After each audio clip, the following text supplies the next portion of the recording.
We're live on YouTube and we're getting our webinar started as well. Hello, everyone.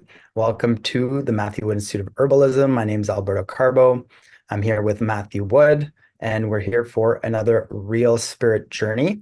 If you are catching us live on YouTube, know that you will find a link to the Matthew Wood Institute of Herbalism below in the description, and you are getting a free preview of tonight's class, which is the origin story of none other than Matthew Wood. And I will briefly take you all to the Institute homepage and show you around. There are some exciting things happening, and I'm so excited to share with you because these are just wonderful offerings coming up.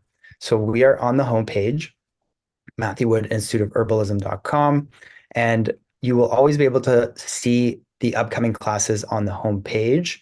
And we have herbs for the kidneys and bladder coming up, as well as herbs for the female and reproductive system. Now, as you may already know, these two systems are definitely co-involved, and very related. So these two series go hand in hand. And if you want to learn more about them, all you have to do is click on the green icons over here. I will take you to the page. I have them open, and you will see first a countdown clock, of course, because our earliest prices are our best prices. And you will, once you're there, take the time to read all about the course. But I would like to highlight that, of course, you have the dates, and the teachers, Matthew Wood and Phyllis D. Light, with over 75 years of professional experience combined. That is just amazing. And we do have some new and wonderful economical options. You are able to purchase the live online attendance, Q&A, which includes Q&A during the live webinar, and 7 days access to the recording. So this is a more economic option, and it is $72 for this option. So if you're interested, definitely check out the herbs for kidney and bladder. And if you have any questions, let us know at hello@whatherbs. Just moving my Zoom menu out of the way here, but the herbs for the female and reproductive system bundle is also has a countdown clock, because there is a wonderful deal. You get buy 4 and you get 2 for free. So the bundle includes herbs for the female, overview, heritage, hormone, tissues, and stress. So an overview of the entire female reproductive system, menstruation, yeast infection, vaginitis, HPV, uterine tone, bladder and pelvic floor, pregnancy, delivery, postpartum, breast health and lactation, perimenopause, menopause, and aging. So almost like a progression through the life stages in regards to the female reproductive system. Of course, you have your dates, and we also have the new wonderful economic option that is the live attendance and recording for 7 days available. And if you get the entire bundle, you save. So make sure you get in on that deal before the time runs out, and let us know if you do have any questions. And back on the homepage, once again, you can always catch everything that's coming up.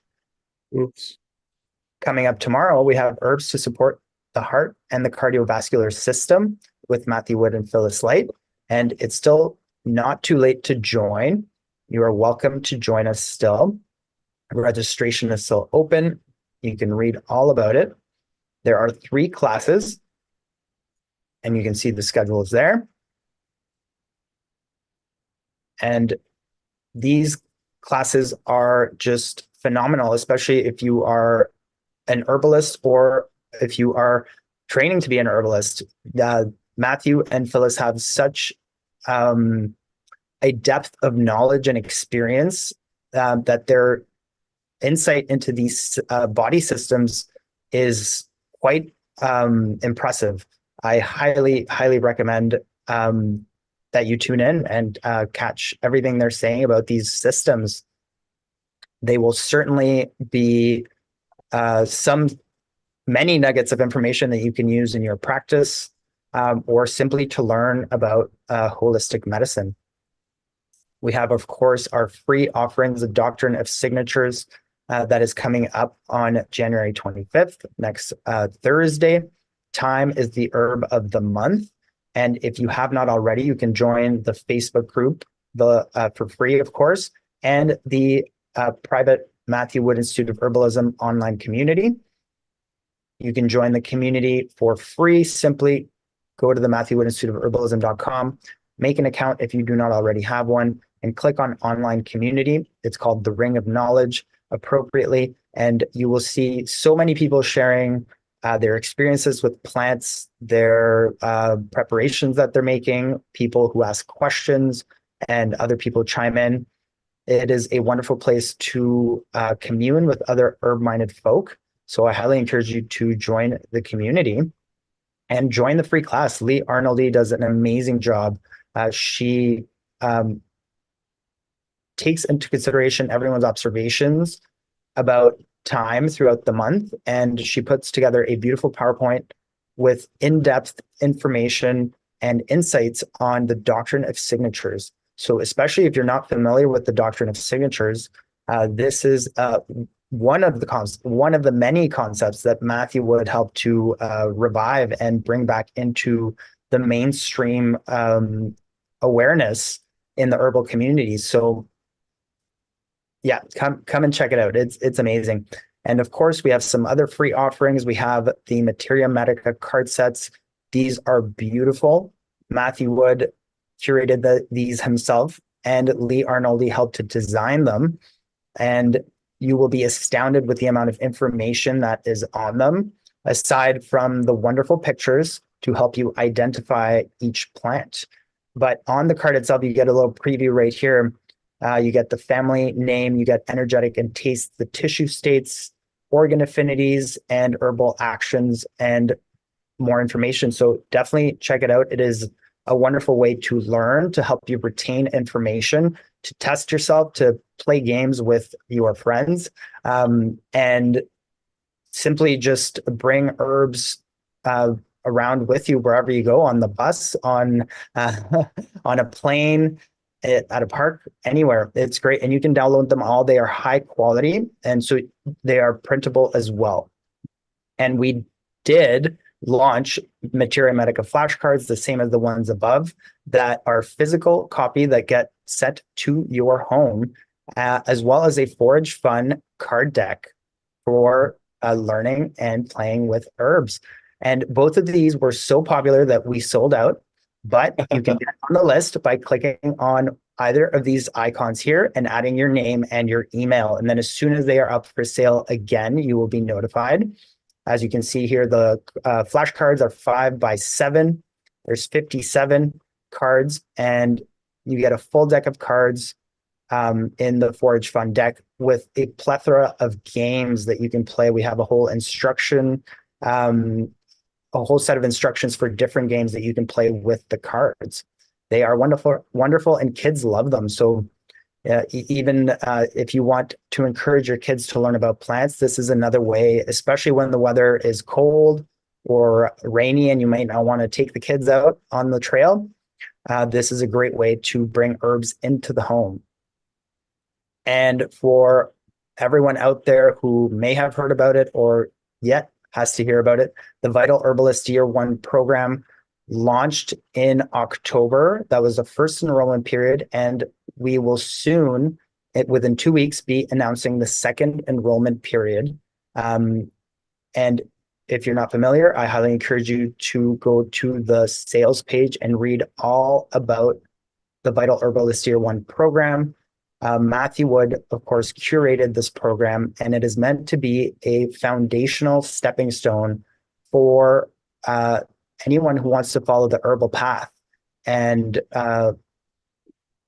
it's based on the founding principles that Matthew lives his life by. And of course, Western herbalism is what Matthew is all about. It includes history.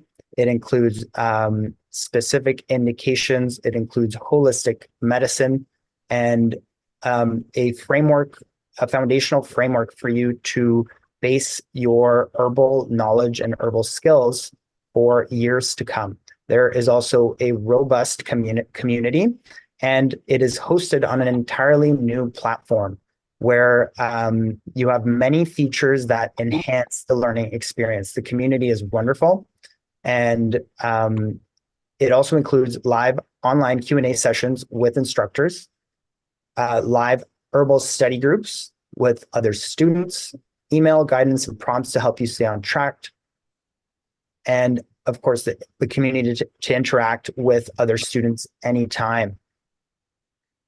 There are many, many teachers involved in the Year One program, all world-renowned and world-class teachers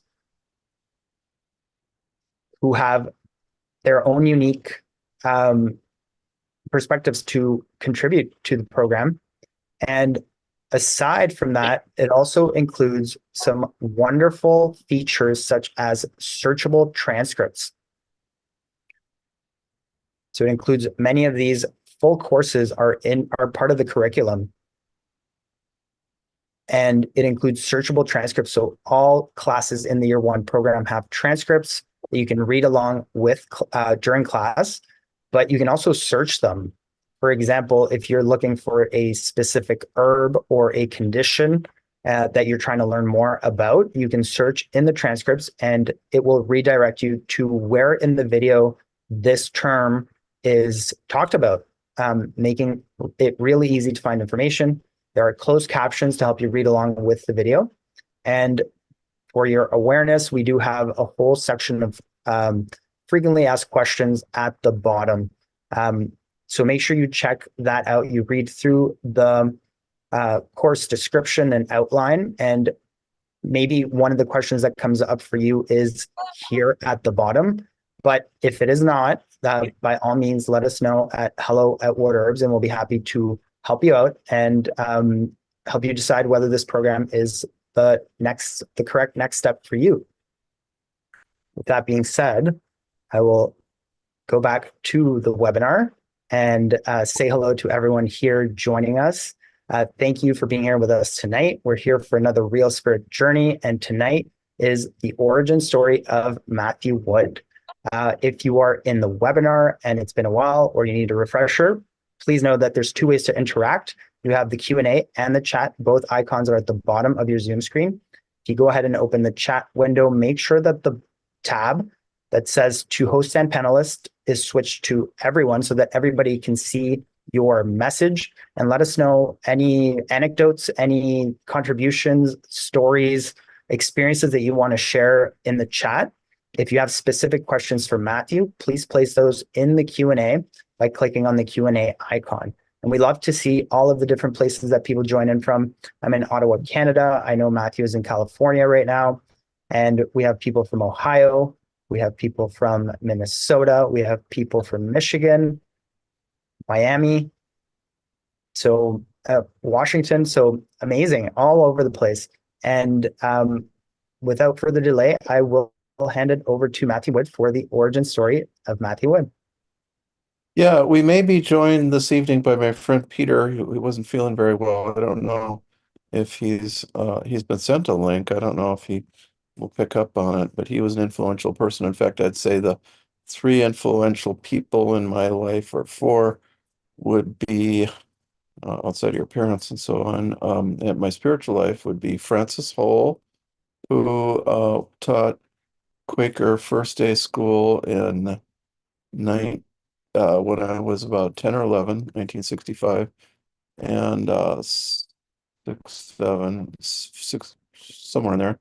And I had my first mystical experience, Nature is Alive, Nature is Alive, which I've described quite a bit. And we do have some footage on that, I believe, and a picture of him. He died about 15 years ago, I suppose, maybe only 10. He was a good friend of my parents, a little bit older, and a mentor of them, too. And yes, that's him. He played the Songs of the Soil. That's actually my mom in the background. So you can see she is younger. She's 94 now, 93. And that's at a Quaker Northern Half Yearly meeting. I'm sure he'd play the Songs of the Soil. He was a soil science professor from the University of Wisconsin-Madison. And he was definitely an empath, and he went to Georgetown or George uh Quaker school in Westchester or Chester, west of Philadelphia. That's where my great grandfather went to high school, and he was kicked out, my great grandfather, for running away to join the Civil War. And then Edmund Wood was his name. And then but Francis went to George School, and he was he was in the years that the famous headmaster William Worcester Comfort was there. And Francis said how in Quaker meeting, silent meeting for worship, the headmaster Comfort never stood up, never spoke, but he just emanated the verities of education, is what Francis said. So Francis was already picking up on these empathic signals, and that was like kind of the Quaker Hogwarts. Yeah, my great grandfather had to finish at Moses Brown School in Rhode Island because he got kicked out of that school. So when I was 10 or 11, we went to Northern Half Yearly Meeting of Quakers in Madison, in Wausau, Wisconsin, and there's a mountain there. It's only about 1,800 feet high. But it's passes for a mountain in Wisconsin. It's like the only one. And there's a few mountains to the north, but they're even smaller. But there it is, big rising out of the landscape. And as Francis explained, the whole of Wisconsin is borne up, uh, is on the mantle of this unexploded volcano. It's never exploded, just keeps rising up.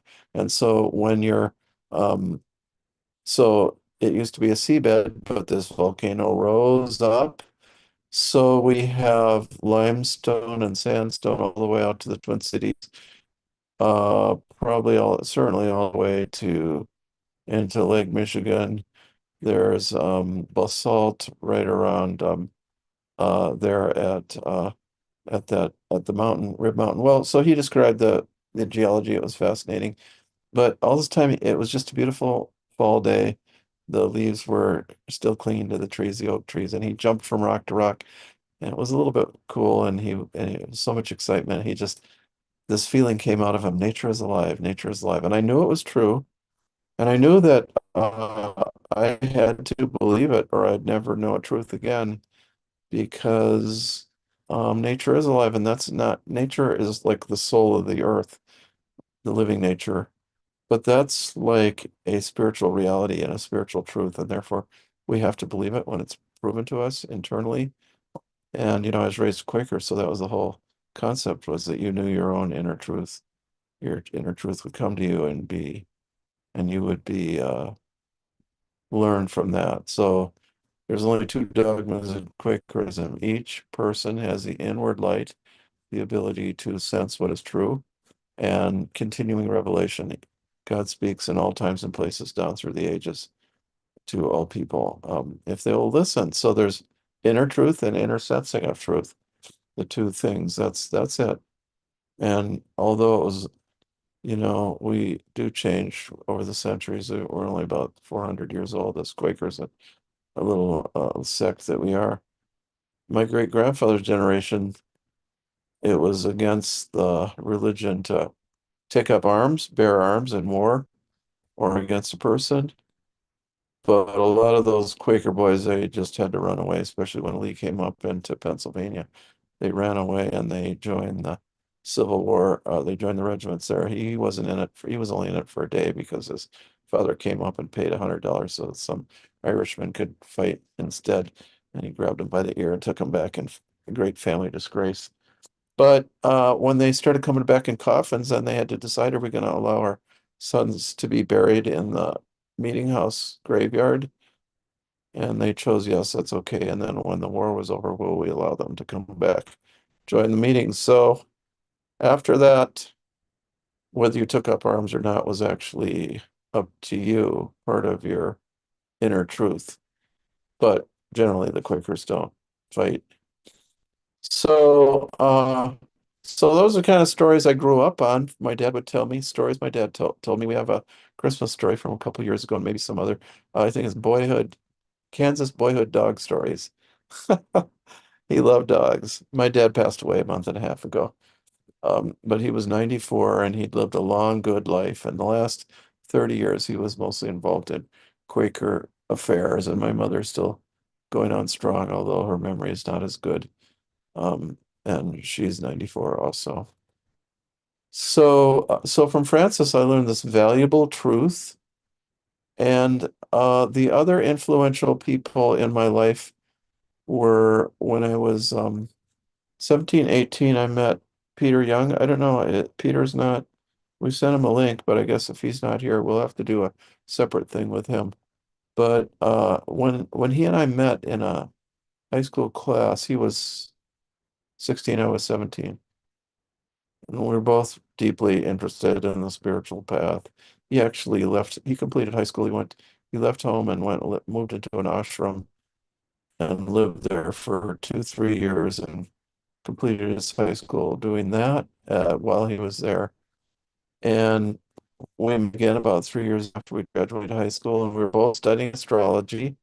And that was extremely valuable information for me. But I remember when we met, we were at this, they were throwing tons of federal money at us because we were integrated. We were the first school to be integrated in Minneapolis. So they bribed us, not that we cared, but uh we were in basically a class that all you did was camp. So we were up in the Boundary Waters, and Peter and I kind of when we really connected, we just jumped up and down for like half an hour. It was like crazy. It was some vibration moving through us, and we've been bonded ever since. And uh and what if we don't connect for 5 years, then we connect again? It's like he's studying the same thing I am, first astrology, the extracellular matrix. Hardly anybody had ever heard of that. No, he was studying that, and other things like that. So, so yeah, he was studying astrology. So Peter, what his Uncle Jack was a Scorpio and talked, well, he had a deep voice like that. And he was kind of an ominous character, but an astrologer. And he was in a little group of guys who studied astrology. I don't think there were any women. And that under old Dr. Ekstrom, and that included Jack and Carl Wesky, the founder of Llewellyn Publications, and Monty Clevenger, who continued to teach astrology. I met him. One of my friends um, raised was taught astrology by him. So there was a kind of a lineage there, and I remember one of my friends who was taught elsewhere. She actually found Dr. Ekstrom's own personal certificate from the American Federation of Astrologers or someone. I was like 50 years old at a yard sale. So these lineages are fun to have. I don't know what happened to that, but that was pretty cool. But so Jack taught Peter astrology. He got a head start. We went to visit Jack, and he looked at my horoscope and he was like, "Oh, I see attic attic boyhood scholar here." He had me totally sussed out. And that was from Saturn and Scorpio on the ascendant, and 4 planets in the ninth house, which is the learning teaching house. And so he was quite something. So I learned astrology. Now, astrology was really, as both Peter and I understood, a language of energy patterns. And the whole word energy patterns was kind of new then.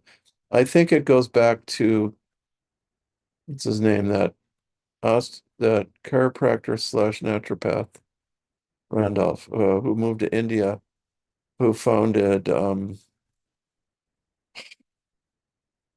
esoteric system of body work based on the five elements. I can't remember his name. Somebody may be able to that may come up, but he used that term, energy patterns. Then it crept into astrology. The signs of planets are energy patterns. They're words for energy patterns. And that had been stripped of the English language. And I really could not speak very well. And I'll do more about my early origins. I could not speak very well until I learned astrology because I had no vocabulary. Because I keep finding I'd see two people that, well, that person looks like that person, and that person looks like that person, and that plant looks like all those mints are all kind of look like a nerve in a way. And I couldn't, there was no language for that until I learned astrology. So astrology is a language of energy patterns. I thought I poo-pooed astrology in high school, like, oh, how can little rays reach us from the planets and influence us? But then I learned the law of correspondence, as above, so below, the principle of signatures, the doctrine of signatures. That I believe in and believed in way back then. And actually now I would believe in the little rays coming from the planets too, because there's EMFs and all that. That's been demonstrated to me, not so much with the planets, but with other sorts of things out there. And if you let yourself just flow, go with the flow, you'll get more and more crazy as you get older. And so uh yeah, so I learned energy patterns. And I remember the early books and they were so influential. Stephen Arroyo on Four Elements and talking about energy and energy patterns. He was using those terminology, and he was a student of that system, um, polarity therapy, founded by, I can't remember his name. And yeah, maybe Alberto, you can look up the name of the founder of polarity therapy. So Stephen Arroyo, good couple books, and then Liz Green, tremendous deep seeing Jungian therapist and astrologer. Tremendous book, Saturn by Liz Green. I just went through that in such depth. I learned Saturn in her other writings. It was deep. It was like the kind of thing I needed with that Saturn rising.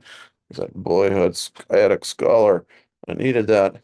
So then, so for the first year, oh, so after a year of studying astrology, I dropped out of college to study astrology.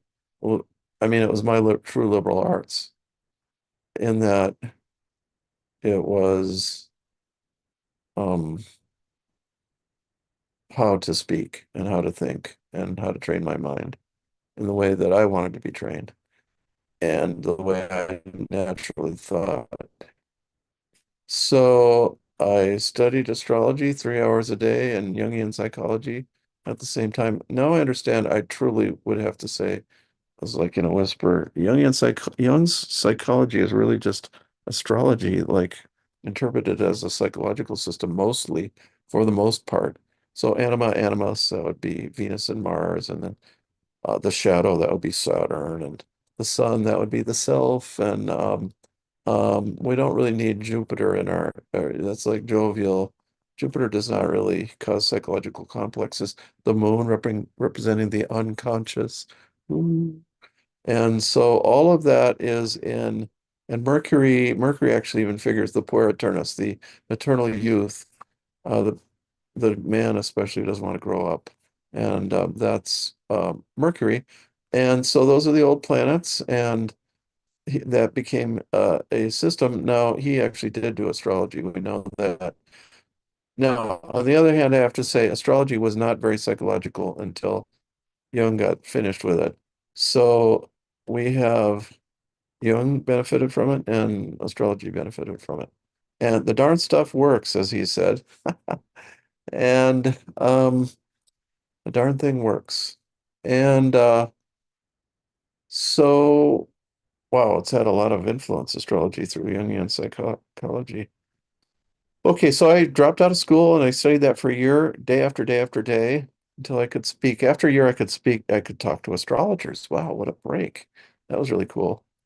And then, um, and then I realized, well, that's great. I can talk to astrologers, but I can't talk to regular people yet. Normies, muggles. So I spent a year learning how to translate the things I learned about the astrological signs and planets in particular, and how to translate that into regular speech. And after that, I was a great speaker. I could speak all the time. So I was behind on learning how to speak, and it took me until about age 20, 21, 22 in there to learn a vocabulary. And then just to jump ahead, then I worked for Llewellyn in the astrological publishing company from age 28 to 29, 30 in there. And then I worked at the herb store Bob Gallagher set up in South Minneapolis, Present Moment Herbs, still run by his daughter. Oops, I get their names mixed up. Selena, name for the moon versus, yeah, Selena Gallagher. And I just really admire her. Like, not everybody has a kid that will take over their business. And she really wants to do it the way Bob did, as well as getting new people interested in working there and new people that want to shop there. Present Moment Herbs and Books in South Minneapolis. Okay, and if anybody wants to open an herb store, what he saw was, unless it's just going to be a little teeny enterprise, he said you can't just sell herbs by themselves. You have to have books too. Or as a practice, if you really want a busy practice, you got to be an herbalist and a body worker, I would say, or an herbalist and a food nutrition type person, or an herbalist and a farm skills, survival skills, rural, that's I've seen work too. All those. Herb is a good supplementation. It's hard to be an herbalist by itself. It's not impossible, but even then, an herbalist and acupuncturist or something like that. Well, okay, why couldn't I speak very well? It was like English was not really my first language. Um, I was born with a full agenda. My mom told one of my friends that when I came out of the womb, I had a completely developed personality, which she couldn't argue with. So in some ways, I was not one of those malleable children. She also said to somebody else that when I came out of the womb, an alien presence entered the room. And I was like, oh my God, my mom was tuned in. She felt that. I didn't feel that until I hit puberty. Then it was like, oh, I'm not fully human. My friend Peter, that I was hoping would sit in here, he has that same experience. And that's the only person I met in my whole life who I know he was an alien. He knew I was an alien, part human, part alien. And when I had a dream about it, there was only about 80 of us on the planet. But that's probably who was alive at the time. There's thousands, probably. There's a whole folklore about that. That's the fairy marriage and the people who are part fairy in the Celtic um, tradition. Most nationalities, including even the American Indians, they don't want anything to do with those who are not our brothers. The fairies are the inorganic beings, but boom, it got stamped on my genes some past life or something. And there they are. They live in the center of the earth. They live under the ground, or they live in the center of the galaxy if you happen to tune in them in there. And they don't have bodies or souls either. So like I'm here as a human because I got a body and a soul from the humans, but they are spirit beings with knowledge, spirit qualities. And yeah, so so there I was born, but when I was a week old, well, 1 week, boom, we left Minneapolis and went on a great adventure driving the next week, 2 weeks maybe, down through the south to uh Big Cypress Swamp in the Everglades of Florida, the Seminole Indian Reservation, at the end of a 50-mile dirt road in the middle of nowhere, in those days especially. The road had been in for 2 years and the electricity to the school and the schoolmaster's house. So my dad was a school teacher working for the BIA. So there he was. I must have been 2, 3 weeks before he got down there. He was unemployed and he was at a recruiting thing for the BIA, and they said, we got 3 positions left. One is Rocky Boy, Montana, the Blackfoot Riz, and that had a very bad reputation. My dad already knew all about Indian stuff. He was a little bit Indian, and he grew up on the Oklahoma border, and so he knew those Blackfeet had a bad reputation. As he said, he had so much insight. He said, "Yeah, they were the only tribe that systematically tortured their prisoners of war." So he wasn't going to be a school teacher there. And then the second school that was open was the Choctaw Res in Meridian, Mississippi. And my mom was a Jew, and that was a mixed marriage in the Deep South in those days. So that was off the table too. So the remainder was, and I think he really liked the idea, although I think it was still an open position because people found it so isolated. But he was a newlywed. He and my mom, they were, married for a year and me a couple weeks old. So he got the job in the one-room schoolhouse in Okmulgee Village in the Everglades. Now, you got to realize, well, I'll teach you. The Seminoles only signed their federal treaty with the federal government in 1936. So in 1954, when I was 2 weeks old, 3 weeks old, they'd only been in treaty relationship with the federal government for 18 years. Before that, they were just living in the bush, unrecognized pre-Columbians, And once in a while the men would go in and work for a little bit in the farm labor or road building, and then they'd get some money and buy a flashlight and jeans and go back into the camp. And one of the guys told how he went back like that, and his father burned his jeans. He didn't want any son of his having anything to do with a white man. So they signed. They got a big chunk of reservation there. There was still a bunch that wouldn't sign until 1963 or 65. The Miccosukee along the Tamiami Trail. So there were still unregistered people who spoke Seminole Miccosukee, which is it's a language group, Muskogee, um, that were unsigned. They didn't want anything to do with the reservation because, as I said, too much Jesus. So people on the res, they'd made some peace with they were Southern Baptists, even though they thought they were, I guess you'd say. And they had church social and everything. Ate alligator meat and mountain lion and things like that. My dad asked us, what's this meat here? Oh, tiger. They use the Spanish word. So, so there we were, boom, we landed down there. And needless to say, English was not the first language. It was Seminole, Miccosukee. And there were only,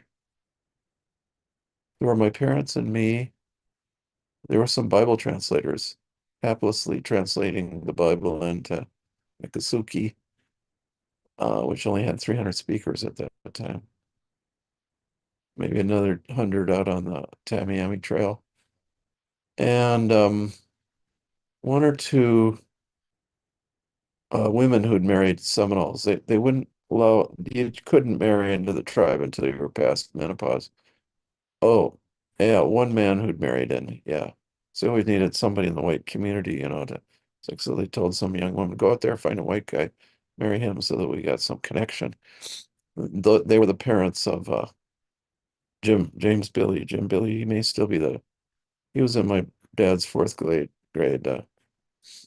and he made the Seminole tribe into a billionaire uh, holding company. They own about 40% of downtown Miami. They own Hard Rock Cafe. They own, I mean, they're just enormously wealthy. They live off trust funds. And this is he was the single Indian that figured out that Indians had a right to gamble and what that meant, and that they could have a casino on their land. And in those days, in the 50s, there was a little res, 10 acres belonged to the Seminole, the Cow Creek's the other Seminole band, and the Miccosukee band, and 10 acres near Miami that was so they could sell their goods, their beautiful clothing they made and stuff. The Seminole women had already been making well, ever since the 1800s, been making beautiful stuff out of this hand sewing machines and cloth from trade, which the old guys didn't make them throw away. And so they sold stuff there, and they put a casino there, like suburban Miami. Oh man, did they make money. So so that's what pays off to intermarry with your neighbors to strategically form those groups. But that meant that there was virtually nobody there for whom English was first language. I remember that there's a what was her name? Southern crackers. She'd married into the tribe. She said, "Yeah, I remember. Where's that picture of me with that shotgun on one, with Matthew in one arm and a shotgun on the other?" I think my dad threw it away. He didn't like that. He was Quaker. Boy, I'd have liked to seen that. And Bessie Johns married into the Johns family. So so there we were. What kind of language am I going to learn? So my dad said I did not speak by the time we left when I was 2 and a couple weeks because we were there for 2 years. And I did not learn to speak out loud, but I could understand both Miccosukee and English, my dad said.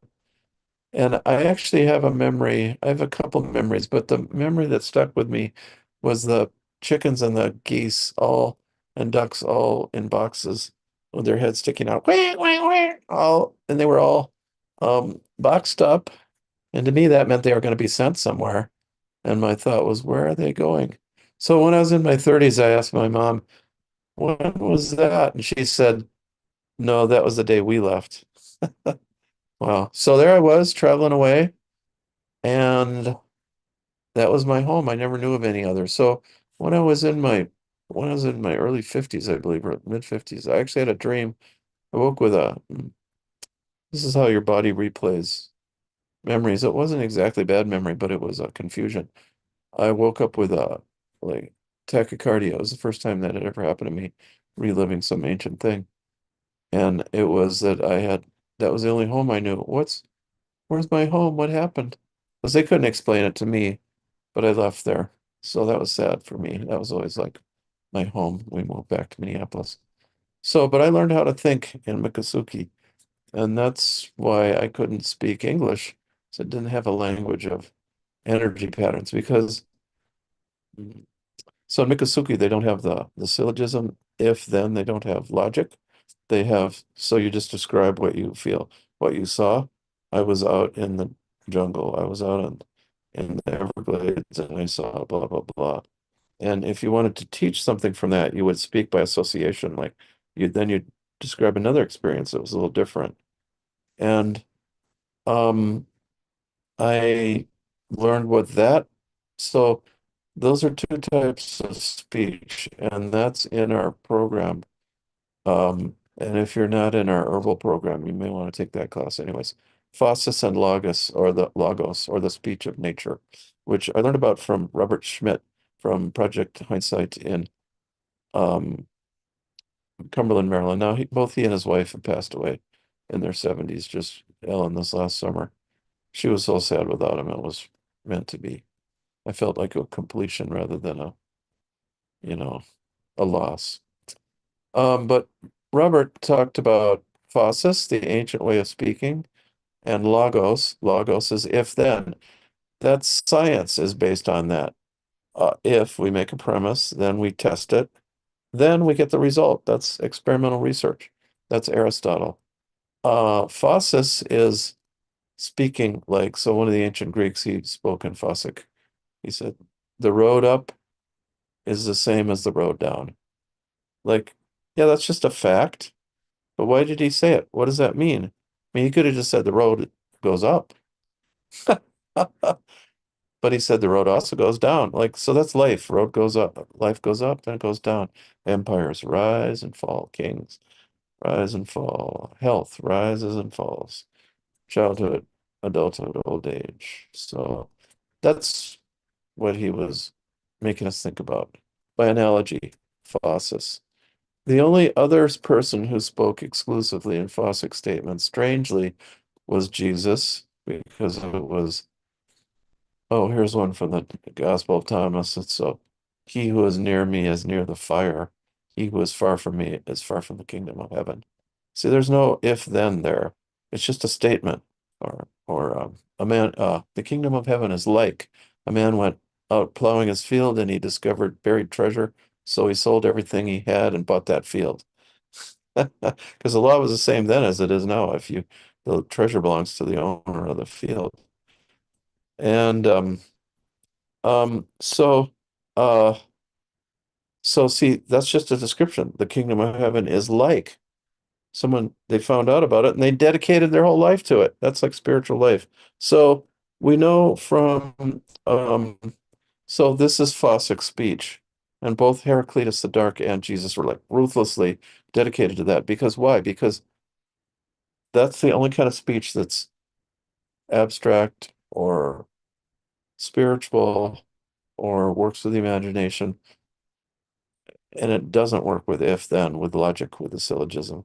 With logic, it's like if then, if Socrates is a man and all men are mortal, there's the test, then Socrates is mortal. Oh, I agree with that. I have to agree with that. That's logical. No, I don't want to agree with that. Socrates is eternal. Well, there's no way to prove that unless you go to the other world. And that's the way Fossis takes you to the other world. It like is based on a, a doctrine of signatures type thing, on a relationship between two things where they have the same essence or the same message or the same teaching, or um, all sorts of different ways there's analogy, there's comparison, and then there's word plays, which we find whole book of Genesis written in word plays. I wrote a book about that. It's not really available right now. If you want some, then email me. Get my email from, what's it called? 7 Guideposts on the Spiritual Path. Okay, so that's a way of speech that's indigenous, that's not taught, that's not recognized. So Indians like getting into our educational system, they have a hard time or had a hard time. Now they've been taught that. Now they know how to think and speak that way. But that's not their native tongue. And still, known many Indian people my whole life, and they can think that way. That's lost to the white majority. The white majority doesn't even know about it. No, you think also black speech. It's like all these word plays that bring out some relationships that aren't apparent in English. It's the same thing. It's a very, very different way of getting at the same ideas that are behind the normal everyday speech. It doesn't have anything to do with the way the Indians do it, Native Americans. On it doesn't have anything the way Jesus did it, or the ancient Greeks, I guess. So different cultures have their different ways of speaking like that. And I evidently imbibed that where I couldn't really follow the logic so well. I mean, I did mathematics, I was okay, but I it was not, didn't express my deeper thoughts. So then I learned astrology, boom. And then 10 years ago, I learned, or 5, 10 years ago, more from after Robert had died, actually, about Phasis and Logos.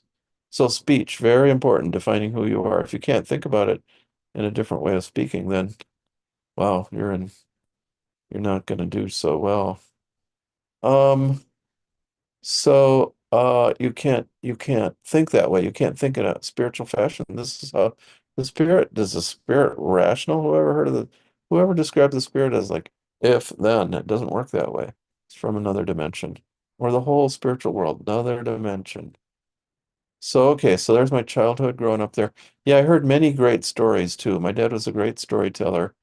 And some of those Seminole stories, I'll tell them here.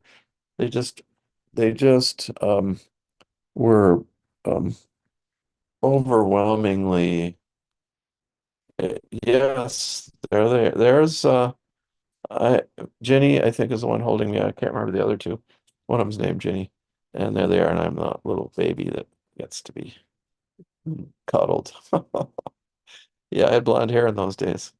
I always liked women with black hair. My mom had black hair, and so did all those Seminole girls. I was the only blonde for 50 miles, I suppose. Yeah. Okay, so, and that you had to have four-wheel drive to get in and out of there. There was one ranch on the way on that 50 miles. McClanahan's, or no, the McIntoshes, one of those. When the road went in, they sold their ranch and moved to the outback of Australia. They didn't want to live where there were roads. So even the white people around there were wild. And there were rattlesnakes and alligators, and now there's pythons and everything.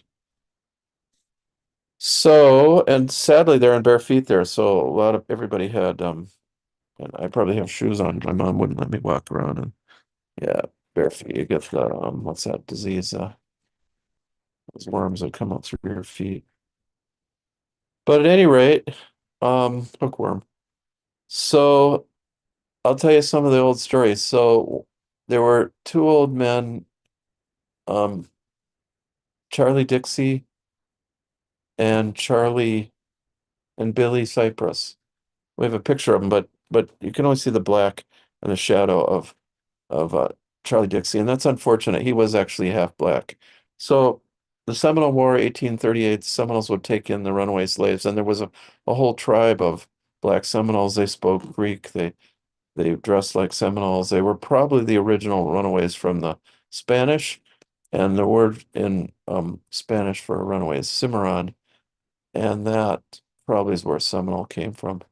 So, and then the Indians came down there, Creek runaway from the Creek Confederacy, 1811, 12, and they ran down there. And the big split with the mainstream Seminoles was that mainstream Creeks was that under pressure from the U.S. government and the Southern planters, the Creek Confederacy was pressured to return runaway slaves.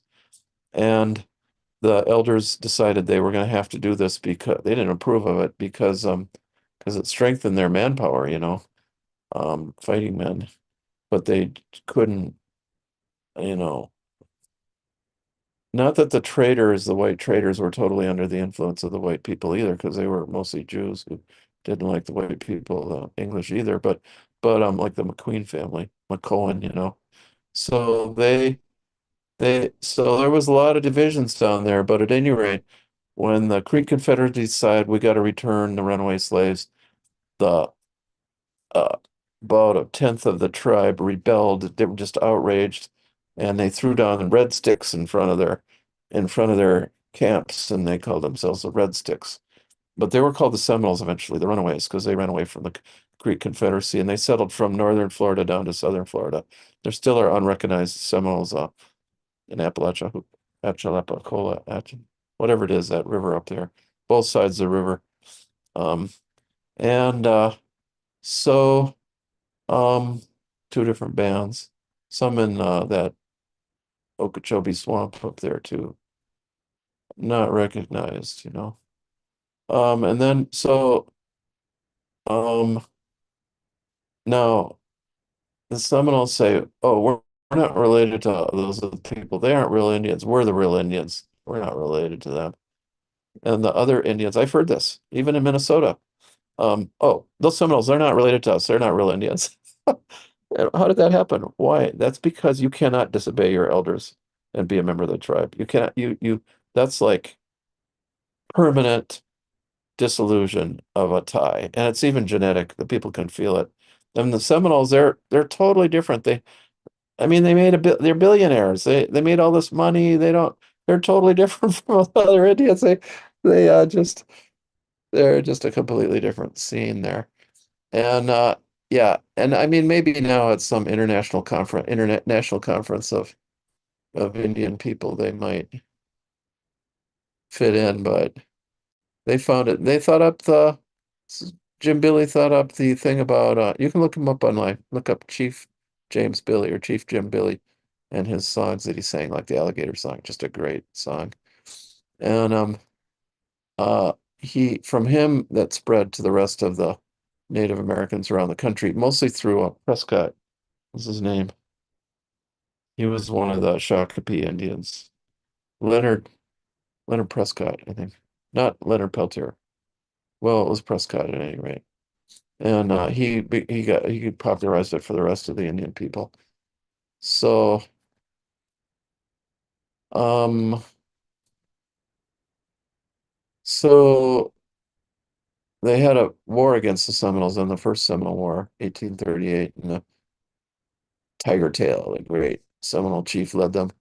And finally, after 2 years, they saw they weren't going to win, and the U.S. government was treacherous anyways and captured people under the white flag, and they slowly tracked them all down and got almost all the Seminoles.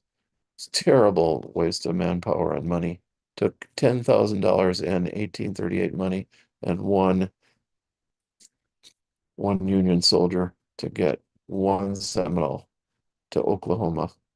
And but finally, towards the end of that war, the Tiger Tail took the Black Seminoles and they went through the South, through the swamps. You can imagine this, 1,000 people, 1,200 people going through the South in the slavery days in 1838 to Mexico, where they got a land grant to fight against the Yankees, because Texas had already been taken away from Mexico. So the Mexicans gave me, yeah, here, settle you guys, you Indians and blacks, keep your territory. And so, but one band stayed behind, a little teeny band, and then that built up. They had about 150 people in 1856. I don't know, they decided to have another war and kick them out of there. They're living in the deep swamps. They didn't need to do anything, but still didn't like the idea of Indians in there. Oh, golly, they'll probably hunt heads or something. And there was only one family left that was part black, and that was Charlie Dixie. He was 3 years old, and his mother was a Seminole. His father was black. His father was not around. And well, I don't know anything about his father, but at any rate, um, or no, his mother was black. His father was Indian, and so he didn't have a clan because it's matriarchal. But he still remembered when the soldiers came on him, surprise, and his mother showed him a reed, and they each took a reed and they sunk down under the swamp waters and breathed out of the reed when the soldiers came. And the soldiers were looking all around. They couldn't find them. The cooking, there's still fire burning, and they couldn't find them. They probably burned the camp, but they didn't get the Seminoles. So he remembered that. So he was like about 3 or 4 in 1857. So he was 100 years old, and when we were there, he was still alive in 1856. So he was more than 100.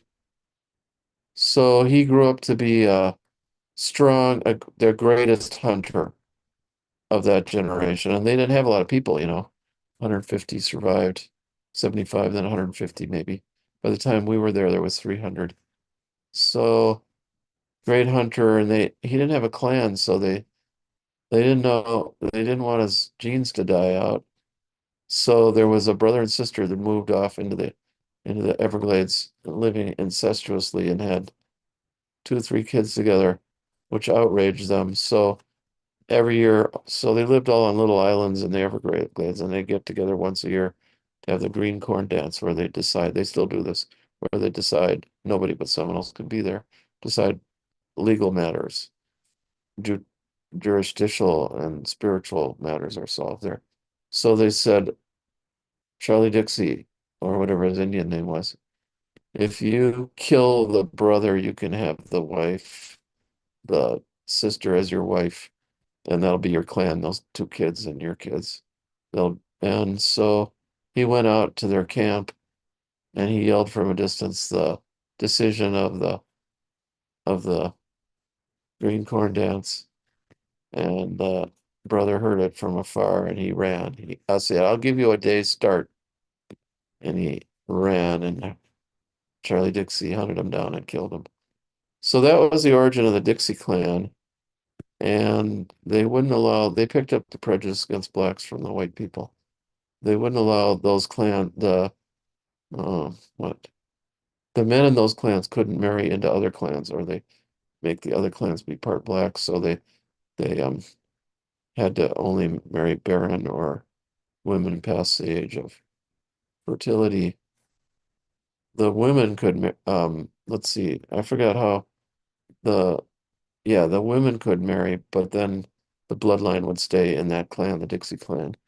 So interesting. So all that's broken up, all that, one of the girls in the high school we noticed when we were back down there when I was 20, Nancy Osceola, she'd married a Mexican. Like that, it's just like the whole clan system broke up, and only the old people would really have remembered by that point. No, Seminoles probably taught in like high school or something.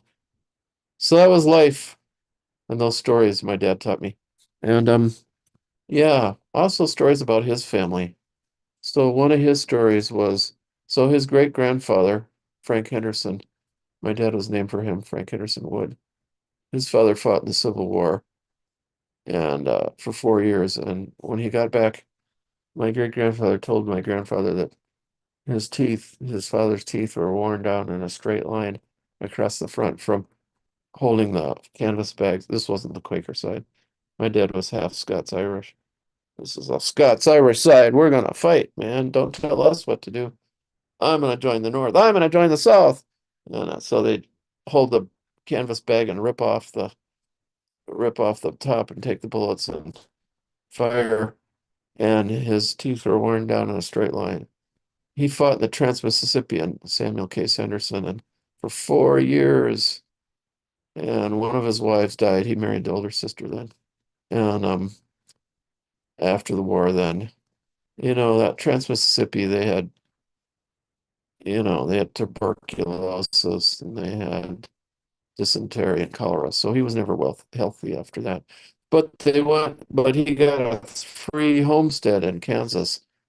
So they went out, they were very poor. They went out to Kansas for that homestead and they were crossing Missouri in a covered wagon and they got to the Crystal River.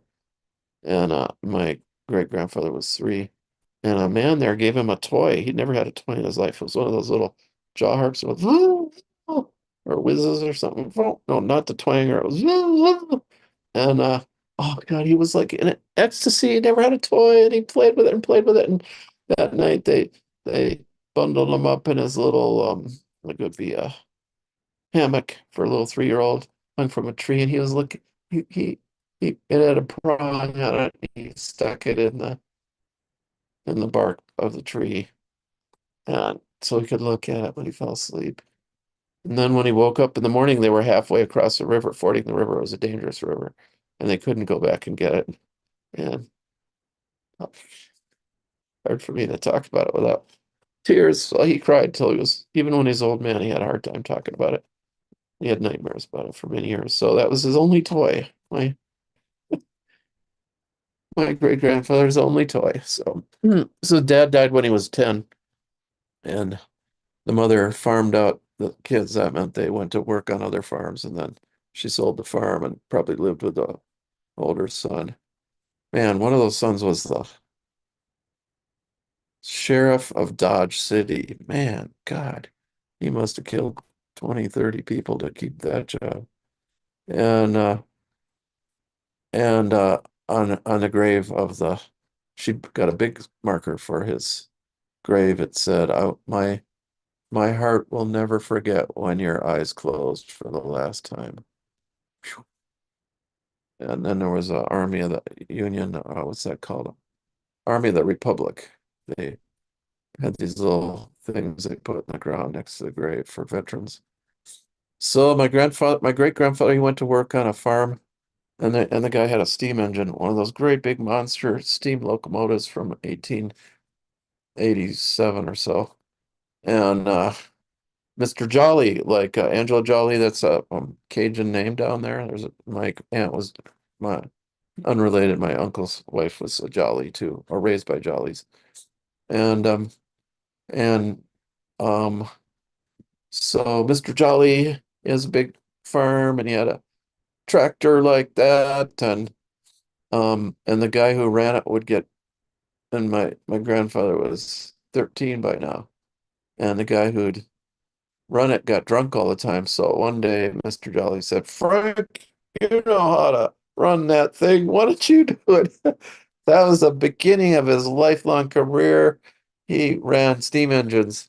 So my dad said, if, as far as my grandfather was concerned, if they'd stopped technology with the steam engine, he would have been on cloud 9. But that only lasted a while. He later became an oil driller in Oklahoma. And and so he was so small, his arms went up like a walking plow, like I'm sitting in a chair, like your arms would be about like that. He was so small when he was till he was got to that farm when he was 12. So he was so malnourished that he had to sit like that behind that walking plow and let it fall over. And and then use the horse to turn the plow around. But he got good food there for the first time, so he filled out. And so my dad told me stories about that, also stories about the Quakers. Um, I'll just tell you, those were families were richer. Uh, just one little story. So my great grandfather, well, a little more than one story, Isaac Rushmore. So he grew up in Wheatley, Long Island. He was a member of the Westbury Friends meeting there. He was born about 1830. And he was a cowboy or cowherd on the Hempstead Plains. I'm descended from everybody in Hempstead. And they had cattle rights to graze land there. And then the cowboys, they had young guys that would herd the cattle for them. And it was big money to bring all that beef and milk into the city of New York. And every Friday he was paid 1 can of milk, which he put on his back, and he walked to 12 miles all night long to get to the landing in downtown Brooklyn, and where all the immigrants were coming in, like my mother's family. And he sold milk right out of the can there. And then he got enough money to buy a team and a wagon. Then he began to transport milk. Eventually, he had a big milk company in Brooklyn that until 1903 that was later bought by Borden's. And so that's you can even look them up. Isaac Rushmore milk bottles. They cost about $100, so I'm not going to get one. But so the little story I was going to tell. So one day those Quakers, they were just off the edge of strictness. So one day his wife found a feather on the road and she stuck it in her bonnet, and they got yelled at by the old biddies that ran the meeting, and they had to apologize and say how they wouldn't do it again. And so, and when she died, he remarried a non-Quaker, and he could never have anything to do with the Quakers again. But he raised the first 5 or 6 kids by in the Quaker meeting. Okay, wow. Well, so that's my upbringing. All those great stories. My dad would sit back in the chair after dinner and he'd tell these great stories, just all sorts of stories he picked up somewhere or another. And um golly, I mean, I just didn't even know they'd come out of nowhere. Stories about other people, stories about his family. Yeah. So and then meanwhile we went to Quaker meeting after I grew up there in the Twin Cities, and that got me on that path of inner truth and sense and the truth. I don't know if I was the only yeah, Francis Hall there. Yeah, that I think is at his house. Yeah. And okay, so 1983, so year after year he went to the Wisconsin State Legislature and he said, you guys got to designate a Wisconsin state soil because soil is so important. Soil is the basis of agriculture, of everything. This whole state, dairy farms, cornfields, it's all based on soil, soil, soil. He'd go, and every year he'd go, and they were like, what the heck? And then, and then it's Earth Day got founded. Earth Day. Oh, we're gonna have an Earth Day? And all the politicians are, who's that funny old guy who used to come around? Who's that guy talking about a Wisconsin state soil? We need that. We need that for Earth Day. So Wisconsin has the Wisconsin state soil is the Anago silt loam, which is up there north of Wausau. There's a ton of Anago. And that's Francis felt that was the typical soil of Wisconsin for some reason. I don't know enough there. That's his house there where that monument is. And so he's immortalized with a soil. But he also wrote, the Antico silt, silt loam soil. And he'd go to nursery schools and colleges and prisons and farmer things, and he'd with his violin and he'd play the songs of the soil. And and he actually, I realized much later from some of his writings, he understood phasis and logos. I don't know that he had words for it, but he was very attuned. And I have a great expression. Tart. It's in my article probably on the speech of nature, what he said. Uh, yeah. but I can't remember it now. That's too bad. It's all just by analogy and wordplay, where he describes the inner light. The inner light, it's like the darkness in the inner darkness. It's like the darkness in the soil.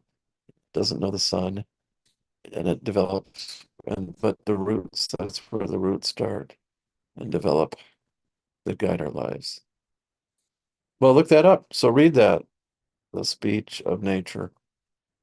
Okay, so yeah, there's his house.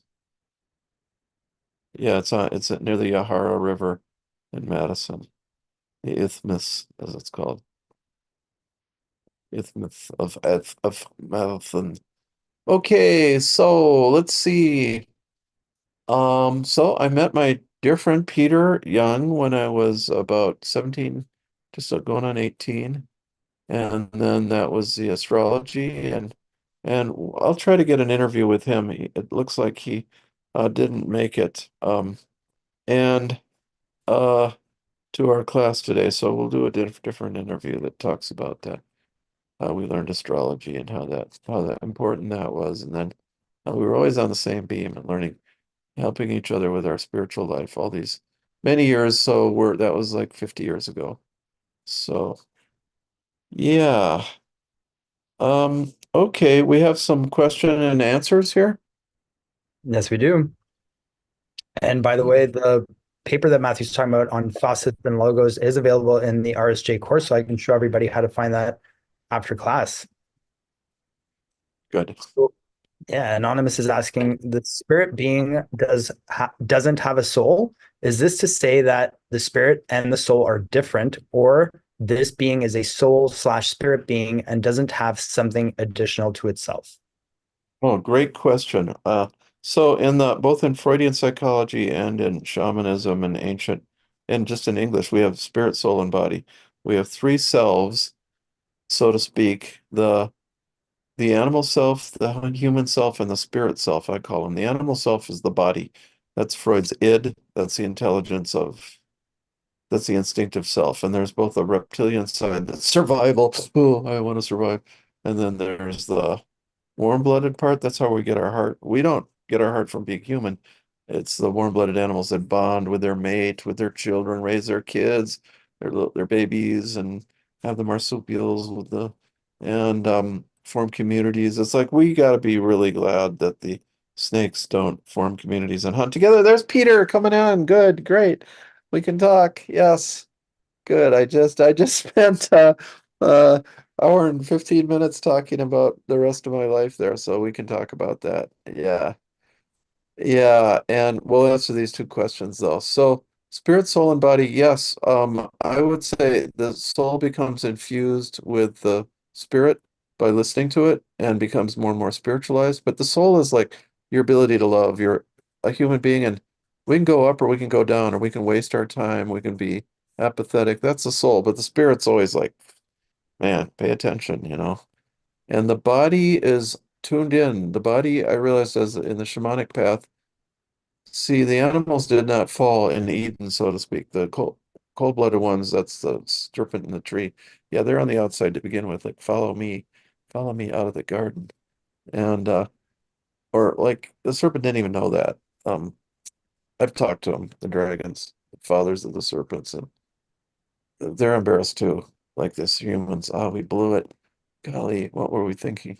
But at any rate, the reptiles, they're cold-blooded. They can't really exist in Eden in the spiritual world the same way that the warm-blooded animals do. But in shamanism, you learn your animal self or some animal totem that you connect with, and then you can dream in that other world, dream time, and that opens up the dreaming self is the spirit self. So that's real quick. We do have some classes on that, and and my book that's coming out, A Shaman's Herbal, talks about that quite a bit. And also my book that's hard to get right now, The Seven Guideposts on the Spiritual Path, also talks about it. And I haven't written in other books about that subject. And I only kind of really realized it in the last 5 years. And that Phasis and Logos really helped clarify my thoughts. And So and then we have one other question. Thank you, Anonymous. Yeah, we have another question from Ralph. So with phosis, is it more of a simile speech than a metaphor speech? Yes, exactly. Well, it is both. And in the ancient methods, it's very undisciplined. They didn't have a single method, and you see a lot of variations, and they made word plays more than anything else. In the Book of Genesis, you'd see that, like the word for rib, like Eve's made out of Adam's rib. Well, that means like divine command is a cell. There's a bunch of cell root words like um shady side of the mountain, cave, so it has feminine, but it also means like the laws of the universe. Like God couldn't make the organic world Eve until there were laws of karma. And it goes on with the word plays on that one word. And sometimes they're pointed out by the author. Well, so that was ancient. Then there were languages where they set it up so that you could speak by analogy, like Aramaic. So that's what when Jesus says, the kingdom of heaven is like a man who went out plowing. That's a Aramaicism, and it doesn't translate well into Greek. That's why nobody talks that way in any Romance language. So it's not how we talk. It's not how the Greeks talk. So um, but it's a good translation. It's actually more like it is the case with the kingdom of heaven, the way it is with the man who went out plowing. That's actually the way that Aramaic would read.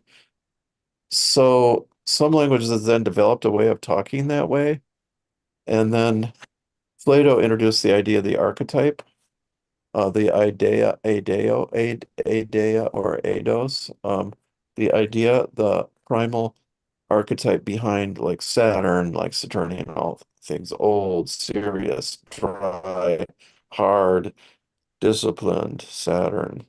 Venus, all things feminine, Mars, the warrior, and so those are archetypes, and there was no word for that really, or way to express that in Greek until he came up with that.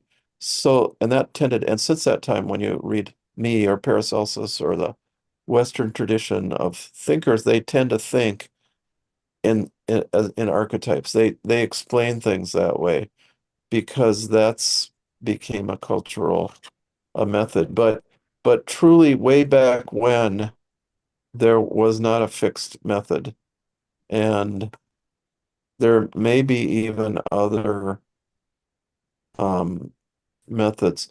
But see, it'll be built into a language. So like Native American tongues, when it says sweet grass, or the word sweet means something that tastes good, looks good, smells good, a land of milk and honey, kind of that kind of feeling to sweet. So like that's an archetype built into the language more, which is not in our language very much anymore in English because they banned it. No, I learned from Peter how to swat yourself like that. Like that's now. Well, hi, Peter Young in San Francisco. Welcome, Peter. And I just have to let you know that we are broadcasting live on YouTube, but thank you for joining us. Thank you. yeah, yeah. And why don't you describe your Uncle Jack some? He's so fun, and your early upbringing with astrology and maybe even Greek mythology. Your mother was a very spiritual person there. Mhm. And his father was not unspiritual, I would say. That wasn't his life goals, but he both of them were spiritual people. His mother very, very spiritual. So, and then his Uncle Jack really thinking in archetypes all the time. So why don't you take it over, describe that some. Okay. Yeah. So just focusing on the childhood building experience of somebody who ended up being me and was your friend. Okay, Yeah. I got it. Well, so my uncle was kind of a weirdo. In his time, he was an early astrologer if you look at it from the 20th century and the 60s and 70s being the big boom in astrology, and many of the astrologers at the time, looking back to the Victorian era and later the Theosophical period, and taking from that as sort of their inspirations, and they're really their teachers for what they learned about astrology. Well, my uncle was, I suppose, one of those guys. he was in a club of bachelors that, they were avowed bachelors, I think, into their early 40s, and I think most of them were drunks. But they summered and actually wintered on Big Island in Lake Minnetonka. I Well, never went there, but I think there's some kind of log cabin out there, and that must have been fun because little Harry Potter, like the old guys, if you can imagine the Harry Potter crew, kind of going into their 40s and not ne'er do well a little bit. So, but Jack, he got a degree in French history for some reason, and I don't know how that relates to anything further, but he knew lots of funny terms like strumpet, and he used these old English terms, that were mostly slurs and insults, and but they were really meant to be humor in a way. You know what I mean? Um, he he was very high tone in a strange way. He was a Scorpio. But anyway, so he went on and got a library science degree and got very interested in astrology and read everything he could. And he got in with the Dr. Ekstrom. yeah. And what was the name of the other guy? The Well, it's Carl Llewellyn. Westgate. I mentioned that, and Kissinger, Monty Clevenger, but I Yeah. can't remember anybody else in that. But there were a couple. Well, there were Yeah, succubi and incubi, and I mean, we don't know if it was really happening like that, but it was a group of 50s kind of beatnik era folks. I wouldn't call them beatnik. They were yeah, more like strange academics that I don't know. And none of them had kids. What did they finally did? Well, so then you had Carl Wesky and his wife, and they bought that haunted place on Mount Curve, or no, on yeah, Summit, right? yeah. I mean, Right, a haunted known house. haunted Yeah, place with a medieval dungeon in the basement. And so that was kind of how I grew up with my uncle, and then hearing about these parties they'd have, and they were, palmistry and all that stuff, all kind of mixed up. But astrology was probably the core of it. So my uncle got to yeah, be pretty good as an astrologer. And my parents, I grew up in Kenwood. It's kind of the upper middle class, one of the upper middle class neighborhoods in Minneapolis. I say that only because it's important in the context to understand. And my parents were in the arts quite a bit and fundraising, and they'd have these parties to fundraise for the arts. And Jack would be there casting charts. So I kind of grew up around Jack in the social setting of just casting these goofy charts for people that had no clue and were drunk. And many of them, so you mean 40 or 50 at a party, he just kind of do these really fast charts. And so it kind of got into oh, my blood, what drunk people of the different signs look like. You know what I mean? And then also at our birthday parties and Halloween, he would cast charts for friends. So that's really where I learned about astrology, was just watching him and then knowing all my friends kind of superficially what their charts were from a young age, maybe 7, 8 years old. So I think that's why I didn't have to study as much as some people, because it was in my blood. Okay, that's a Capricorn. That's a that boy, my friend really does look like a goat. You know, this kind of thing, and or whatever it was. Boy, that's a lazy cat over there. Must be a Leo, just like my dad and brothers. I wish they would stop roaring for 5 seconds. So yeah, my dad and my brother, and there were always a lot of Leos around the house. It was kind of a pride, as you'd say. So, so by the time I got into junior high, I was already really deeply seated in astrology, just because it's kind of a way of looking at the world. And I read what I could here and there, um, cast some charts, and there were but not very many books. There were not very many books in those days, we got to say. And most of them no, were 20, 30, 40, 50 years old. it was like Yeah, yeah, back in the 20s or something like this. Um, but yeah. so I did get to visit the Carl Llewellyn's house one time, and that was quite an experience. I didn't go to the basement, however. But did you ever go there, Matt? No, I Did never you ever did. go in? No. Oh, Well, I well, worked for that him, of course. And I yeah. have to point out that he bought the house before he married his wife. I don't know that she would have approved of that, but Oh my God, that place was famously haunted. I mean, it was literally yeah, in the history books. yeah, But yeah. so I guess I could just say that I had that strong experience of knowing astrology inherently. You know what I mean? Just by growing up around it. And I think that's not an unusual Yeah. situation. People that grow up around it in today's generations are the same. But for us, it was a little earlier. We didn't have as much social support for that. Yeah. And by the time Matt and I met, I'd been reading charts and stuff for maybe 10 years or something already. And and Matt just had such a natural gravitation toward the archetypes, you know. Yeah. And we, I don't know how exactly we talked about it. You know, how do we touch base on the archetypes, Matt? Can you talk to that a little bit?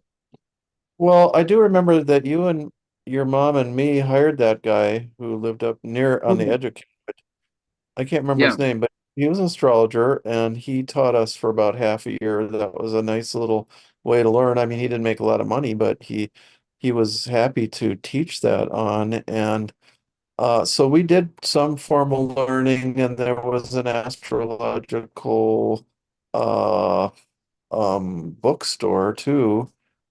oh And yeah, your mother was involved too, and I got to know Pete's mom also. She was kind of a older spiritual, I don't want to say like representative of the spiritual path or so. Um, and a founder of some important, the Women's Chrysalis, the Minneapolis Women's Center, and other things as well. And then stuff in San Francisco too, where she moved, and then Peter moved later on. Um, and But basically, like, yeah, I told them how I needed to. We talked about energy patterns. We were so excited talking about that because I think that was not part of your earlier education. That wasn't until the Royal books came out. And then, I think you could see, oh, astrology is a language, it was unconscious to you in a way, but it became like, oh, wow, these signs and planets represent these archetypes, and that wasn't really part of an older astrology. It really came from Jung and then Arroyo and stuff. Yeah.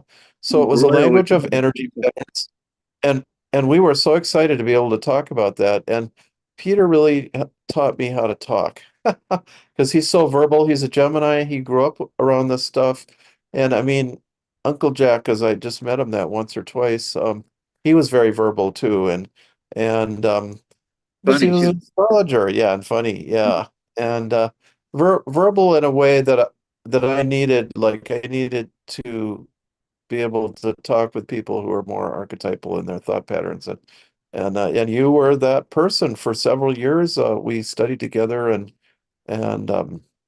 we had yeah, that's right. You would have met Carol Wesky too. You worked there for a little bit. Yeah. Yeah, yeah. I met So him before. I didn't realize it, but I remembering back to a couple of times when I met him through Jack when I was yeah, young. And yeah, but that was a really great sort of beginning. And so Matt came along and he needed some of the words, and I had plenty of them as a Gemini. So uh, yeah, I probably just breathed some air into his ready spirit to have the words because he had it all inside him already. Um, yeah. All bottled up. Yeah. Yeah. So I don't know. We must have some relationship in our Mercury mental third house or something, that talking and speaking and thinking, and we always thought alike too, which was unusual. So, and I described how we met in the program Aware and jumped up and down for half an hour, which is kind of inexplicable. It's just, I mean, I never did that. Nothing else ever made me do that, but it was kind of like we bonded some vibration. It almost felt like it came from outer space or something. Like, Really, and we, something was black and the flames were leaping up in the fire and yeah, they were racing in the lake and it was kind of like chanting going on, I think, or something, people yelling, and it was really something. kids ran around. Yeah. Yeah, yeah, And we I really can't, bonded. yeah, I can't say that we ever understood it down to the present day, but it was like a energetic bonding. It was crazy. Yeah. Never experienced. And I have never, so this is kind of my origin stuff. I talked about Francis Hole. He was a Quaker guy when I was 10 and growing up on the reservation. But you and Susan were really the only people in my whole life who just talked the same language, and you finally met Susan. Why don't you describe that? This Oh, last summer, Peter came out to visit. well, you set it up for us so because you could see the way she was and everything, and when we Yeah. met. Okay, we do. Alberto and myself and Tara finally just finished. We will have a tape. You'll have to see it, Peter, of Susan, me interviewing Susan this last spring a year ago. Oh, good. And yeah, and she can't say a whole lot because she'd had a stroke, but she can laugh and agree and say, yes, yes, it was like that, or add a little bit here and there. So it's a interview. It's fun. I describe the stories, and I mean, they're just incredible stories, you know. And they like, and she was like a dimension shift. And yeah, Hmm. Peter is kind of too, but Peter's a little bit more able to function in normal reality. Whereas, I mean, Susan, I mean, she had 10 brothers and sisters. It was one, nine brothers and sisters. She was one of 10. And so she, you know, related to the normal world and a daughter and two grandkids. And she died on the 20th of December. But so she had that life and then the spiritual life that was very deep. And she studied with first with Amos Owen and Ray Owen at Prairie Island, and then later with Big Galen Drapeau and Little Galen out in the Yankton Dakotas out there in southeastern near more close to Sioux City. And Big Galen Drapeau was a friend of hers. I'll give you, I mean, this is just a Susan experience, like she told me, and she wouldn't brag. I mean, I'm sure I only heard about a fifth of her experiences. So she meets Big Galen Drapeau, who's like he's on his third marriage. He's had about 20 kids. He's in his 50s, and he runs a Sundance or so. A real decent guy. Um, I guess unless you were a sex wife, maybe, but but Yeah. but um he but she had dreams where she went to the center of the universe, the Galactic Federation meeting and the conference in the center of the galaxy, and there was Galen, and Galen spoke. Earthlings, they get to speak, and next time she saw him, she said, "Oh, Galen, that was a great speech you gave at at the Galactic Federation Center in the center of the galaxy." And he said, "What? And you were there?" So they became great friends. I mean, you can't fake that. No. Oh my God. So yeah, yeah. So and there's a story about her in the Galactic Conference at the center in tape, also in some of my books. Her and the King of the Alligators. Well, she had alligator medicine. But yeah, so this just went on and on. It was just a dimension shift apart, and I got to know her at Present Moment Herb. She wandered in one day. Me and Bob Gallagher. I can tell that story sometimes.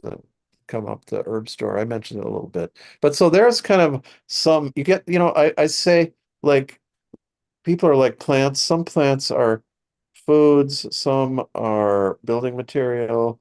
Some are herbs, and some are hallucinogens. And she was a hallucinogen in the human realm. So, and we did pipe ceremonies for 35 years, she and I. And you know, the spirits always spoke and the spirits were always very friendly. You know, people as Christians think demons, you know, well, these are just your ancestors, your friends, your animal friends, and people passing by, people with lessons. It's like being there in the spirit world as well as here. So yes, you met her. I drove Yes. into the barnyard there, and there she was. She just stared at Peter for about 10 seconds. It was uncanny and a little creepy because she did not move one bit. So then No, she you was get like to a know deer, each other. Yeah, like a deer in the headlights. It was just amazing. yeah. So fortunately, I had to teach uh, RSJ or something, and so they got to talk for a couple of hours, Mm. and you can describe that. Oh, Yeah. she had a stroke, so she wasn't really verbal. But you remember that part, Matt, where we were, it was an earlier part where we were trying to find um, some, some cure for her condition that, or to diagnose My this condition. Yeah. Oh, right. Yeah, that swelling there, which we did before it cure. went through. Yeah. And we were doing, how would you describe it? I mean, it just kept So coming. she had this swelling there and she had a cough.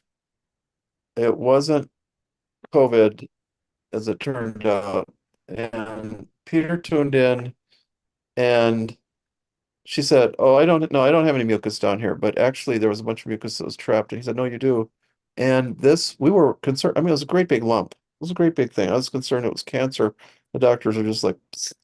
And they gave her antibiotics, which actually was not off because she did have an infection in her lungs. But this was full of pus up here, I think, and it wasn't. Peter didn't pick up on cancer, so that was good. And we came up with a remedy and emptied all that out real quickly for her within the next 3 days or so, and she did cough all this stuff out.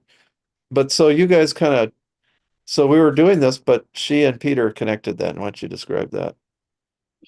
Well, like when you do psychometric work with your hands, which I do, I mean, it's touching and getting an image in your mind or getting a sense of what it's sort of connected to acupuncture or acupressure a little bit. Um, you get a vision of what it looks like, almost like an X-ray, and sometimes you get symbolic images, but you feel heat, you sense the kind of structure that's there. And she was seeing these same things I was right as I was experiencing them, even though she wasn't able to speak. I could see it in her eyes. I could see it in the way she was forming a response to the things I was saying. Her perceptions were so quick that they were actually a little ahead of mine, and mine would be right there. It was like they were jumping together, these insights. And Yeah, I'd never had the experience with someone else where we yeah, had these simultaneous insights so fast. I mean, I have with yeah, you, but like with another person. And so it was so yeah, clear to me we were right on the same page with each other, and it was quite remarkable for me. I don't know if that's a good yeah, explanation, but she had the same insights. If she was reading me or something, or the combined experience of yeah, me with her and then her sensing that, and it was right there together. I yeah, hadn't experienced it before, you know, yeah. not exactly. Did you pick it up that way too? Well, I'm much It, slower with her, and I have to see an image, and then I'll say, "Oh, Susan, your ex-husband John is here." Oh yeah, yeah, I've been seeing him all day. I think she's patient with me, but with you, it was so simultaneous. And but you didn't even have to say it. You could just say the words for her because you perceived what she perceived. And I mean, so that's even more amazing, was that she didn't say it. Peter just knew Mhm. that she knew in the same second. And yes, her perception, it's like I mean, it's kind of incredible. It's a step, it's a half a second before you have it. Yeah, she jumped. Yeah, you're getting it. Yeah, it was Yeah. remarkable. It's I mean, she had that. She didn't have a insight into that, but when you tuned in, right. and then when you tuned in, she was 1/2 second ahead of you on describing your own thoughts about it, your own I know. experience. It was so Yeah. weird. It was like, you try to talk same time somebody else is talking and you keep interrupting each other. What, Uh, just like that. uh, So it was the first time I'd ever experienced that with anybody, Yep. you know. Usually it's more of a fluid thing, but she just kind of right on top of things. And Matt Yeah. described her as an animal spirit, or that was her spirit animal, was a alligator, right? Correct. And I could Yeah. really see that because that snapping, kind of primitive, Uh, like the, neck. She had that. yeah. And my God, that woman. And Yeah. and this somebody had a stroke recently and really couldn't speak much. But it did not dim her ability to perceive at all. Yeah. I don't. You would know better than I. Um, but she Didn't. was a remarkable human being, and I loved her from the minute I saw her. I just Yeah. loved her deeply. And Yeah, she too had never met anybody that could who was like her, basically, who could communicate on that level, you know, I close know. to So some. we loved each other because we never really met anybody quite like that before. Yeah. Yeah. You don't realize it until it happens. Yeah, and we just didn't know she was going to die 6 months later. And we I should have had Peter come out other times, maybe, but Well, we I just had my James to look after, and yeah, yeah, you wouldn't have left home. So yeah, Pete's Pete's partner Jim died a year ago, so until that time. And so I visited Pete in January, and then he visited me in Santa Fe and then out in Minnesota, and then I'm visiting again, but I'm at a memorial up here in Northern California.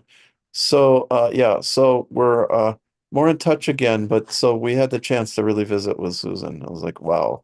And that's another interesting thing was that Jim was a Sag, so he was really a horse guy. And Susan loved horses and had horses till the day she died. And Yeah, was still feeding them and stuff. And I don't know about riding them, but she was 64 pounds by then. She was five she foot one. couldn't ride the last year, I think, something like that. Yeah. She just, No, but they both Jim and Pete and Susan all had kind of horse medicine attunement to the horses. Do you want to describe that some? You learned a lot about it over the long haul. Yeah.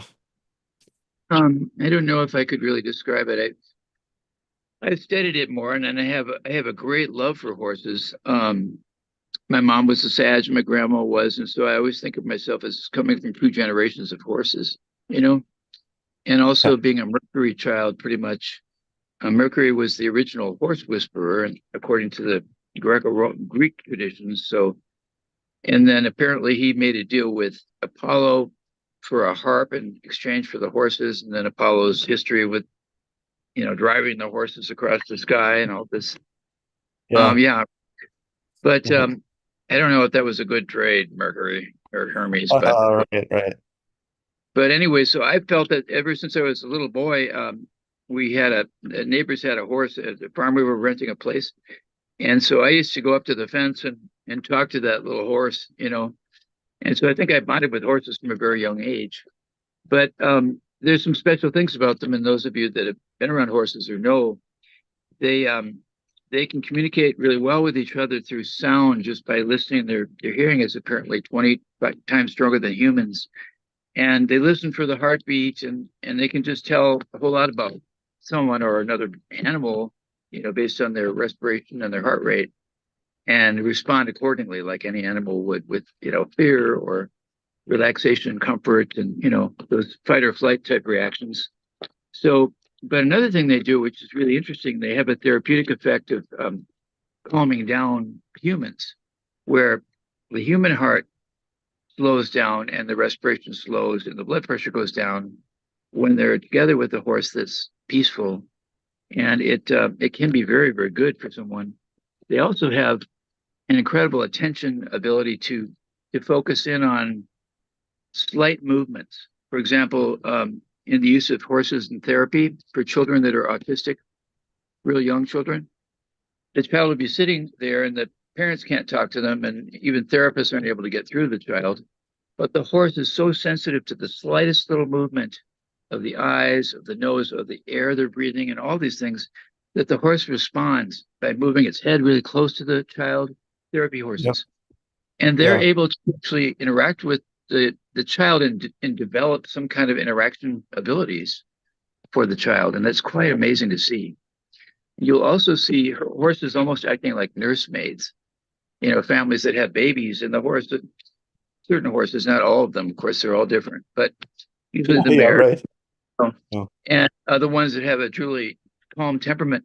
But you'll see these mares, and they'll be poking their head down to the baby, and just, these great, huge 1,200-pound animals, and the sweet little face will be coming right up to the baby and kind of nuzzling it. And they're incredibly nurturing and sweet.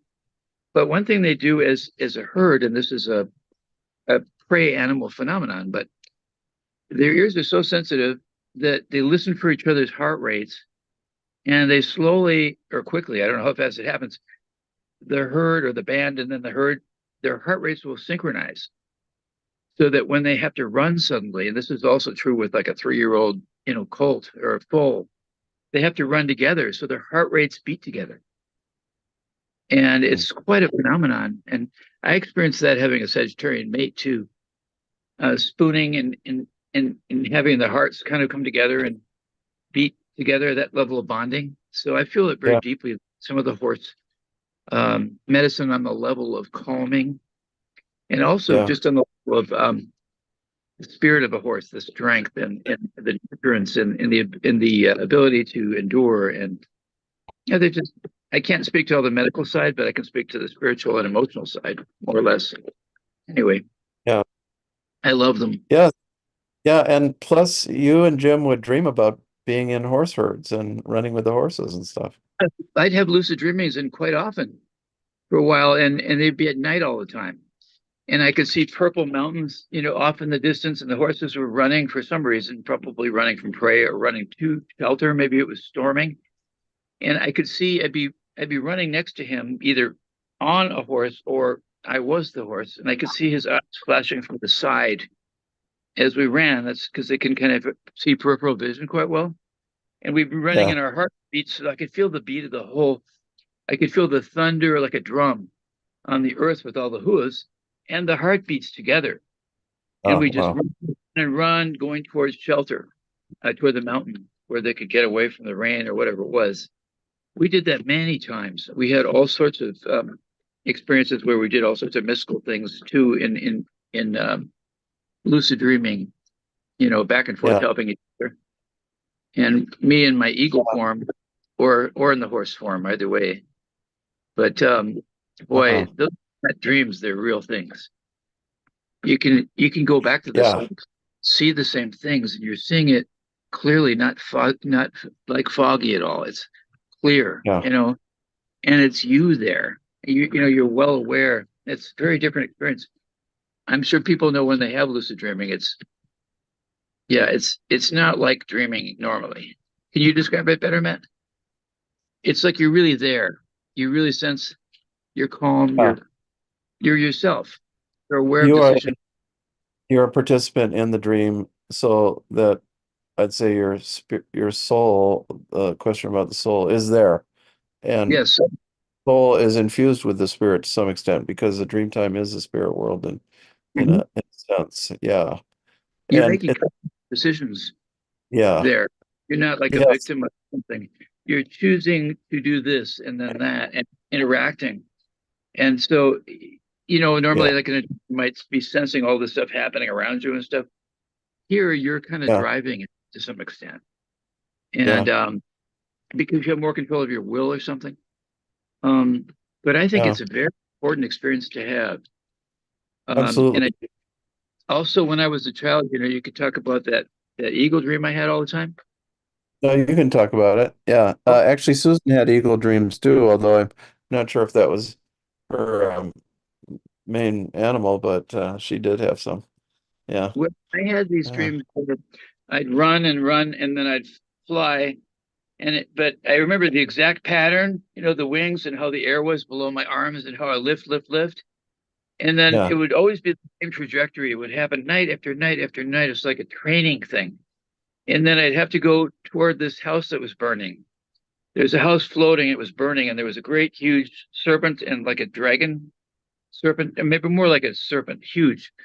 And there were people in the house. I had to go rescue them one at a time and then continue going back, and the flames were higher. And I'd have to rescue everybody. And then this would happen night after night. I have the same thing.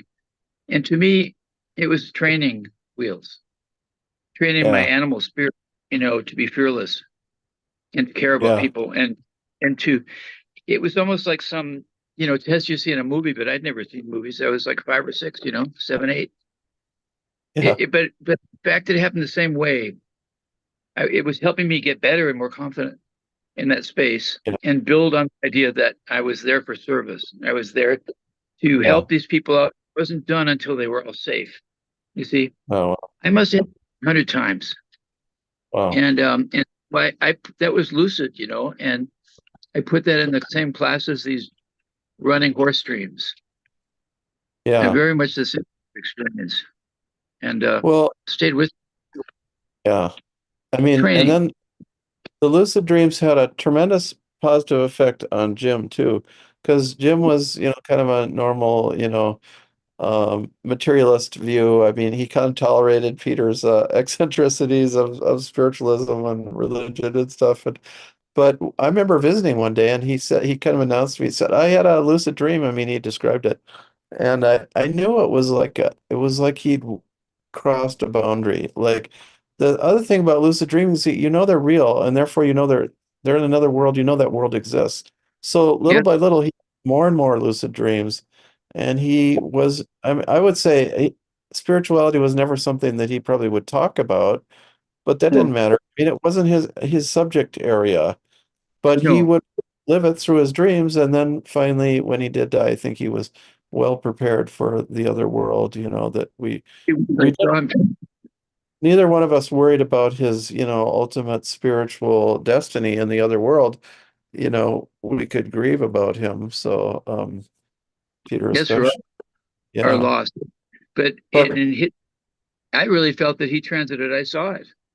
yeah, He really did leave in a healthy way with spirit, and I was so glad that he had that. But and that wouldn't have happened 10 years ago. He didn't have that.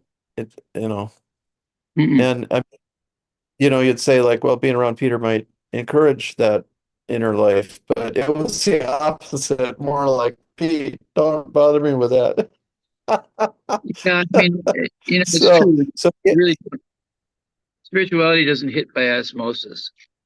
yeah, It's when you're ready to learn something you do, and you seek it out, or it affects you somehow when it will. But you never yeah, know. But you don't give up on people, and yet it's yeah, not your responsibility to make them this or that. But they are who they are, and they have a great deal to offer.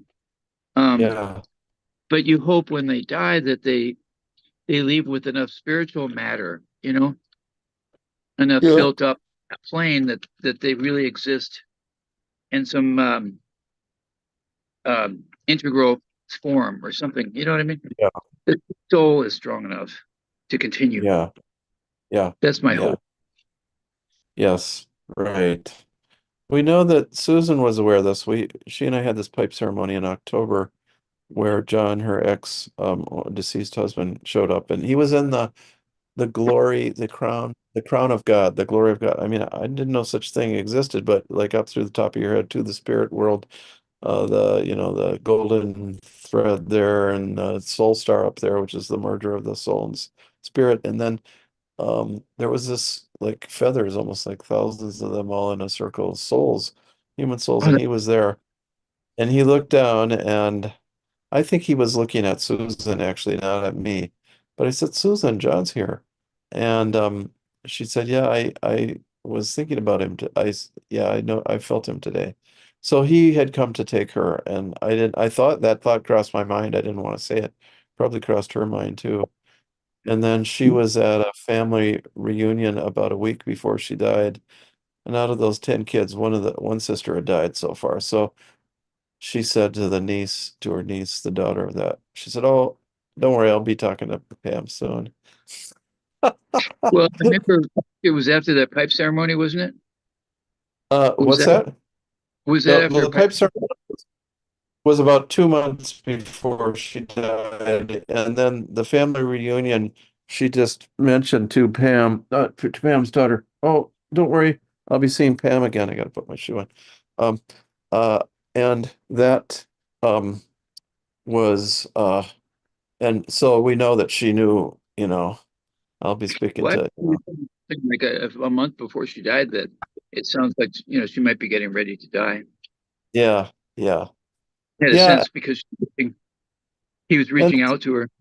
such a good friend, I was privileged. So I called her during the day on Tuesday, December 19th, and arranged, oh, could I come on out? She was chipper, but when I got there, she was really sleepy and tired. I even opened the door and let myself in, which I'd never done ever. And I could tell the dog wanted out. She hadn't let the dog out in a while, and she was sleeping on the sofa, and took a while to wake her up. And she said, "Oh, I've just been feeling weak the last 4 days." And I could tell it wasn't a night it wasn't an evening to visit. So I spent about 45 minutes, and she was breathing hard. So we think either she had a little heart attack, or 4 days earlier, she had some blood clots in her lungs or something. And yeah, I said, "Oh, well, I have to get a remedy for you for breathing heavy like that." And boom, the next day she was dead. But I got the chance to see her that last evening. It was really a gift. That's really So so close to the end. yeah, Did you ever yeah. find out? I mean, what happened, or I guess it doesn't matter really.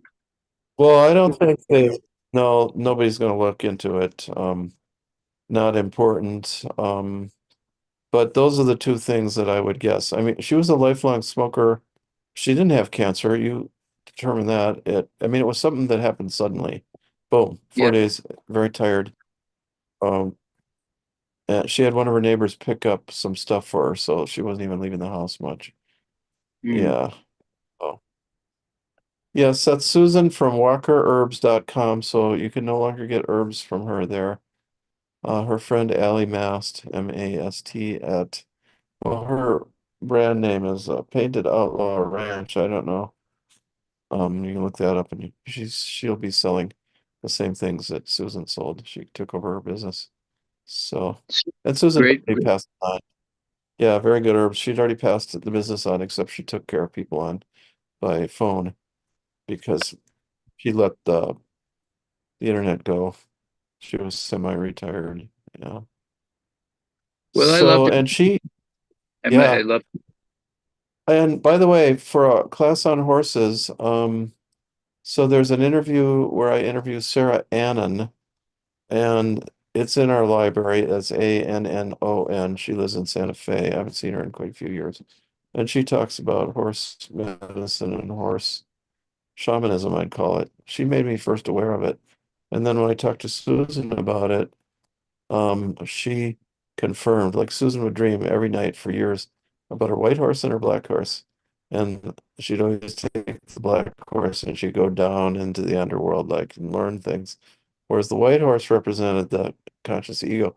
And Sarah talked about, as she said, the book of Revelations with the four horsemen, said nobody but a horse breeder could understand the story. And where the white horse represents the ego, the black horse represents the unconscious. The red horse represents passions, kind of the animal self, and the pale horse represents kind of invisibility or the psychic phenomena to pass over into the spirit world more.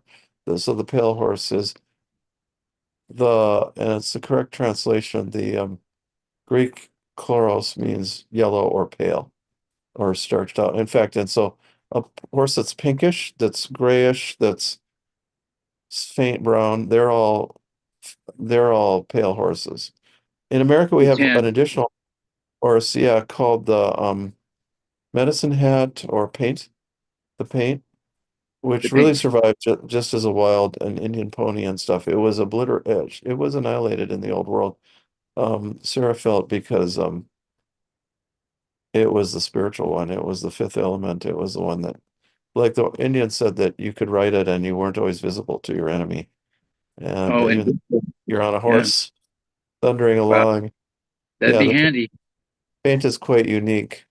But they're still, fortunately, they survived. I should say, to blame our politicians, both Trump and Biden have initiated a program. It started under Biden and under Trump and Biden, and continued it where they're annihilating the wild horses of North America. They've annihilated about 95% of them, and most of these are these Spanish war horses, the Indian pony, and not the big workhorse of Northern Europe or the Arabians that run the races.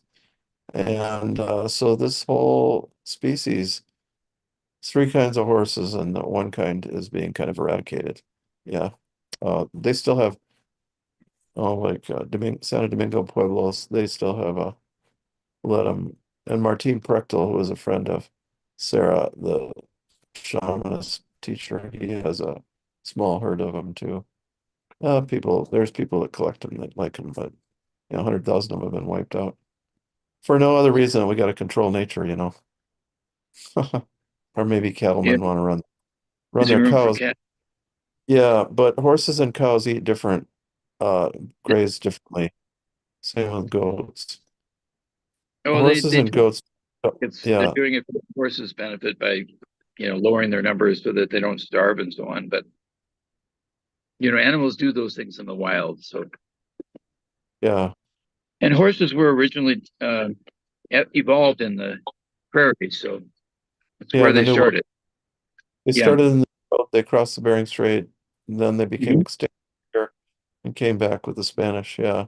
And That's Sarah right. gives a whole history there, how the Spanish war horse made it. It was not supposed to come over here Mm, because it would empower Queen Isabella's enemies. I So, see. yeah, and once Sarah taught me about some of those things, I checked them out with Susan. And another thing, yeah, and so, well, sometime maybe, well, here's on horse medicine. I don't know that many horse medicine plants, but like obviously horsetail would be one. So high in silica, hoofs, grasslands. Um, the grasses generally are they're high in silica and they support these herd animals. Yeah. Well, let's see. We've kind of reached the top of the hour.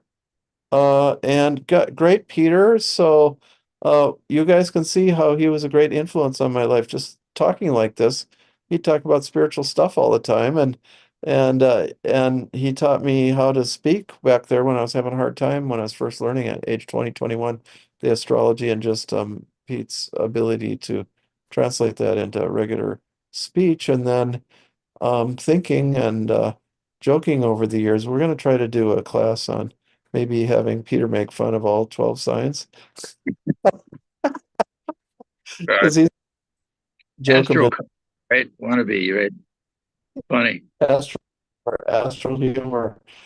He's got this joke a minute Gemini constitution. So That's true. okay, well, we'll say adios. Alberto, you can take over. Sounds good. Thank you both for a fantastic class and have a great evening. You Yep. too. Thank you. Bye, Bye. Matt. Give my love to Yep. Denise Yeah, I Yep. will. and Art. All right. And for anyone who is still here, I will show you where you can find the recording for this class, especially if you're new. But also, I will point out some of the classes that came up in class tonight and show you where you can find them in RSJ. Just give me a second while I share my screen. So we're on the home page once again.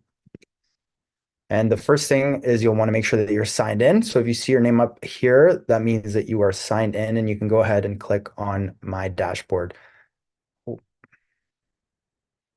So hold on a second. It seems I signed out by accident. Give me 1 second.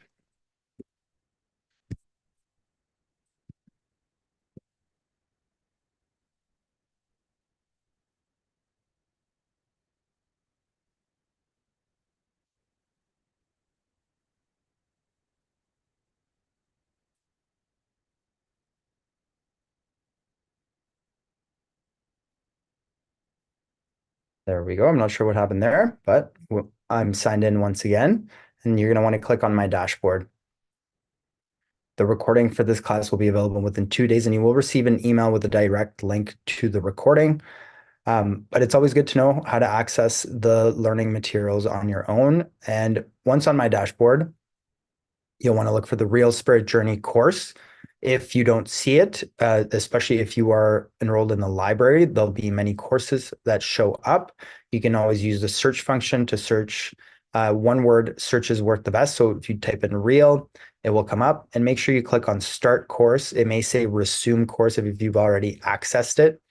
If you click see overview, this takes you to the all courses sales page. So make sure you click on the right. And once in the course player, you can use the course navigation menu on the left-hand side to scroll through all the plethora of lessons in Real Spirit Journey. If you are accessing from a tablet or phone, know that this menu will the whole due to the reduced screen size, the whole screen will show either the menu or the lesson. But you'll have a little tab, a square tab with 3 horizontal lines in it that you can click to show or hide the menu when you need it. So if we scroll down, the first class that came up, or topic rather, was about, and lucid dreaming did come up in class, of course, so you can watch a class on it here, but speech of nature. And there is a whole paper that's on phasis and logos, which the beginning of this class came up quite a bit. And Matthew has a lot to say about it. So definitely check it out. It's 24 pages. You also have a 96-minute video. So take your time to check that out. And the class that came up near the end there with Sarah Anon was a little bit further down, the 4 Horsemen with Sarah Anon.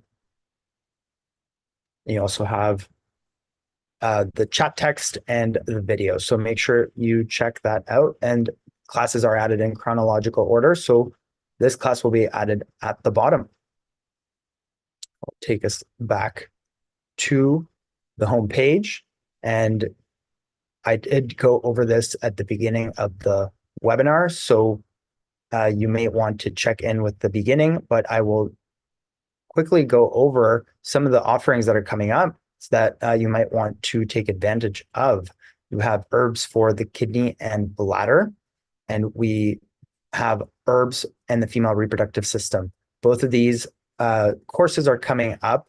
Of course, it's very understandable that the kidneys and bladder are very much intertwined with the female reproductive system. So these two courses go hand in hand and are quite complementary to each other. And both of them are with Matthew Wood and Phyllis Delight. Combined, they have over 75 years of clinical experience as herbalists, which is astounding. And the breadth and depth of their knowledge, clinical experience, anecdotes, case studies is unbelievable. They could talk about these topics for hours and hours. So if you are learning about herbal medicine, or you are already a practitioner, there is likely a little or a lot that you can learn from both of them in regards to these two topics. You can click on the green icons to go to the sales pages and find out all about the classes. I'll bring you there. We do have a new economical option in which you get to attend the live webinar, and you get 7-day access to the recording. And for the female reproductive system series, you can buy the 6 different classes, and you can get 2 free. Buy 4, get 2 free. And just to give you an idea of the topics, an overview of the heritage hormones and the tissues, menstruation, yeast infections, vaginitis, and HPV, uterine tone, bladder and pelvic floor, delivery or pregnancy, delivery, postpartum, breast health and lactation, and perimenopause, menopause, and aging. So a full rundown and exploration of the female reproductive system and the herbs that can be helpful. And if you've never heard Matthew talk about the heritage female remedies, you will certainly learn about it in this series. And those are Native American heritage herbs that are specific for female related issues. And Matthew often talks about how the Native American traditions are the only ones to have such a large roster of herbs that are specific for female related issues. So those will be coming up in the female reproductive system. And as you can see, there's a countdown clock so that you know how long you have to take advantage of this early offer. Herbs for the kidney and bladder also has a countdown clock, as it is our earliest prices are our best prices, and you can learn all about it here. The dates are, of course, posted, and you also have the option to attend live and get the recording for a limited 7 days. And a coupon will be available. This is for the female reproductive as well as the kidney bladder. You will have a coupon that you can apply the full amount of your purchase towards the full complete course if you want to upgrade later on, which will include, of course, other learning materials. I'll bring you back to the homepage. If you are interested in learning from Matthew and Phyllis regarding the heart and the cardiovascular system, the course starts tomorrow, and there are 3 classes. You can still join. Learn all about it by clicking on the green icon and take your time to peruse and read. As mentioned before, let us know if you have any questions at hello@whatherbs.com. But it is a full 3 classes into the heart, the cardiovascular system.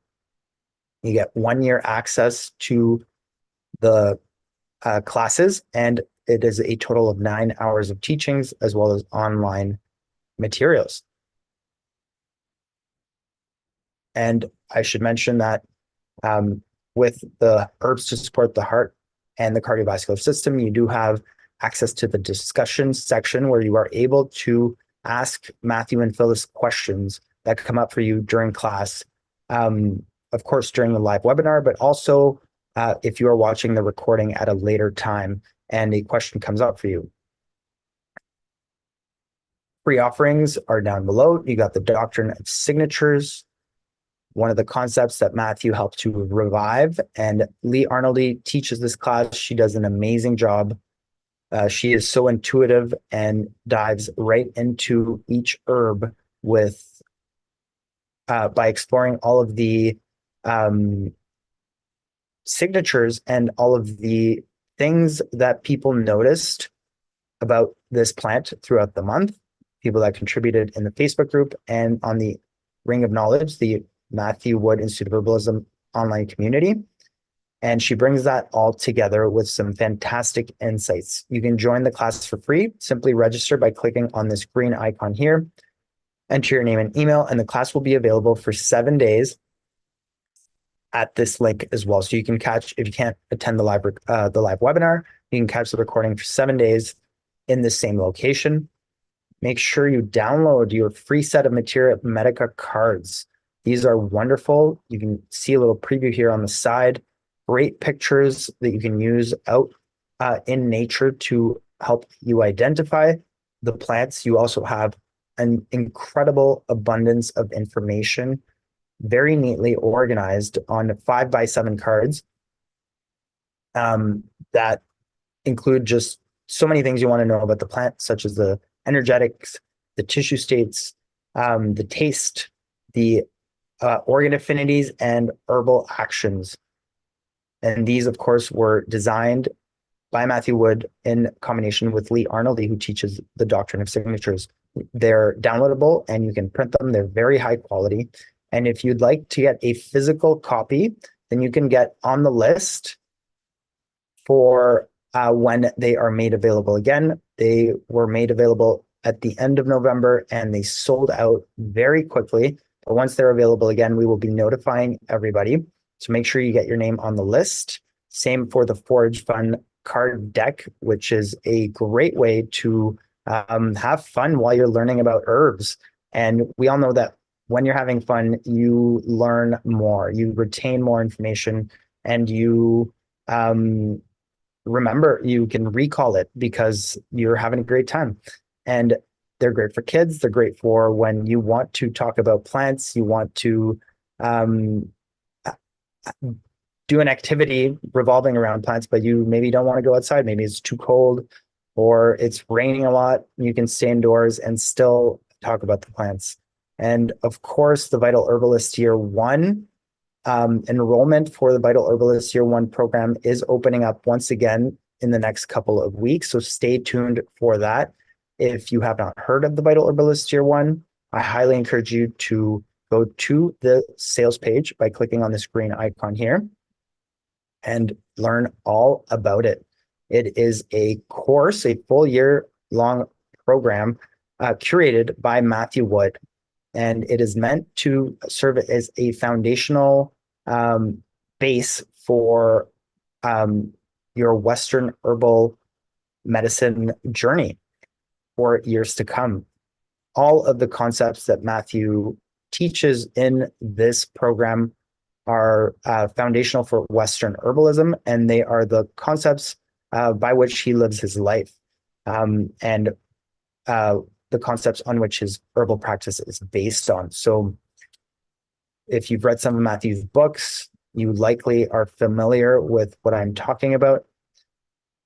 In this course, Matthew lays it all out in a very strategic manner so that you learn about the history, about holistic medicine. You learn about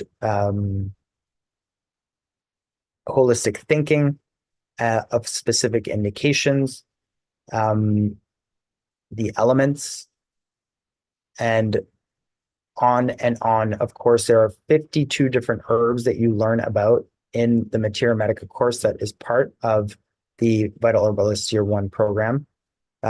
Is also an entire botany course to sharpen your skills in regards to plant families and botanical knowledge.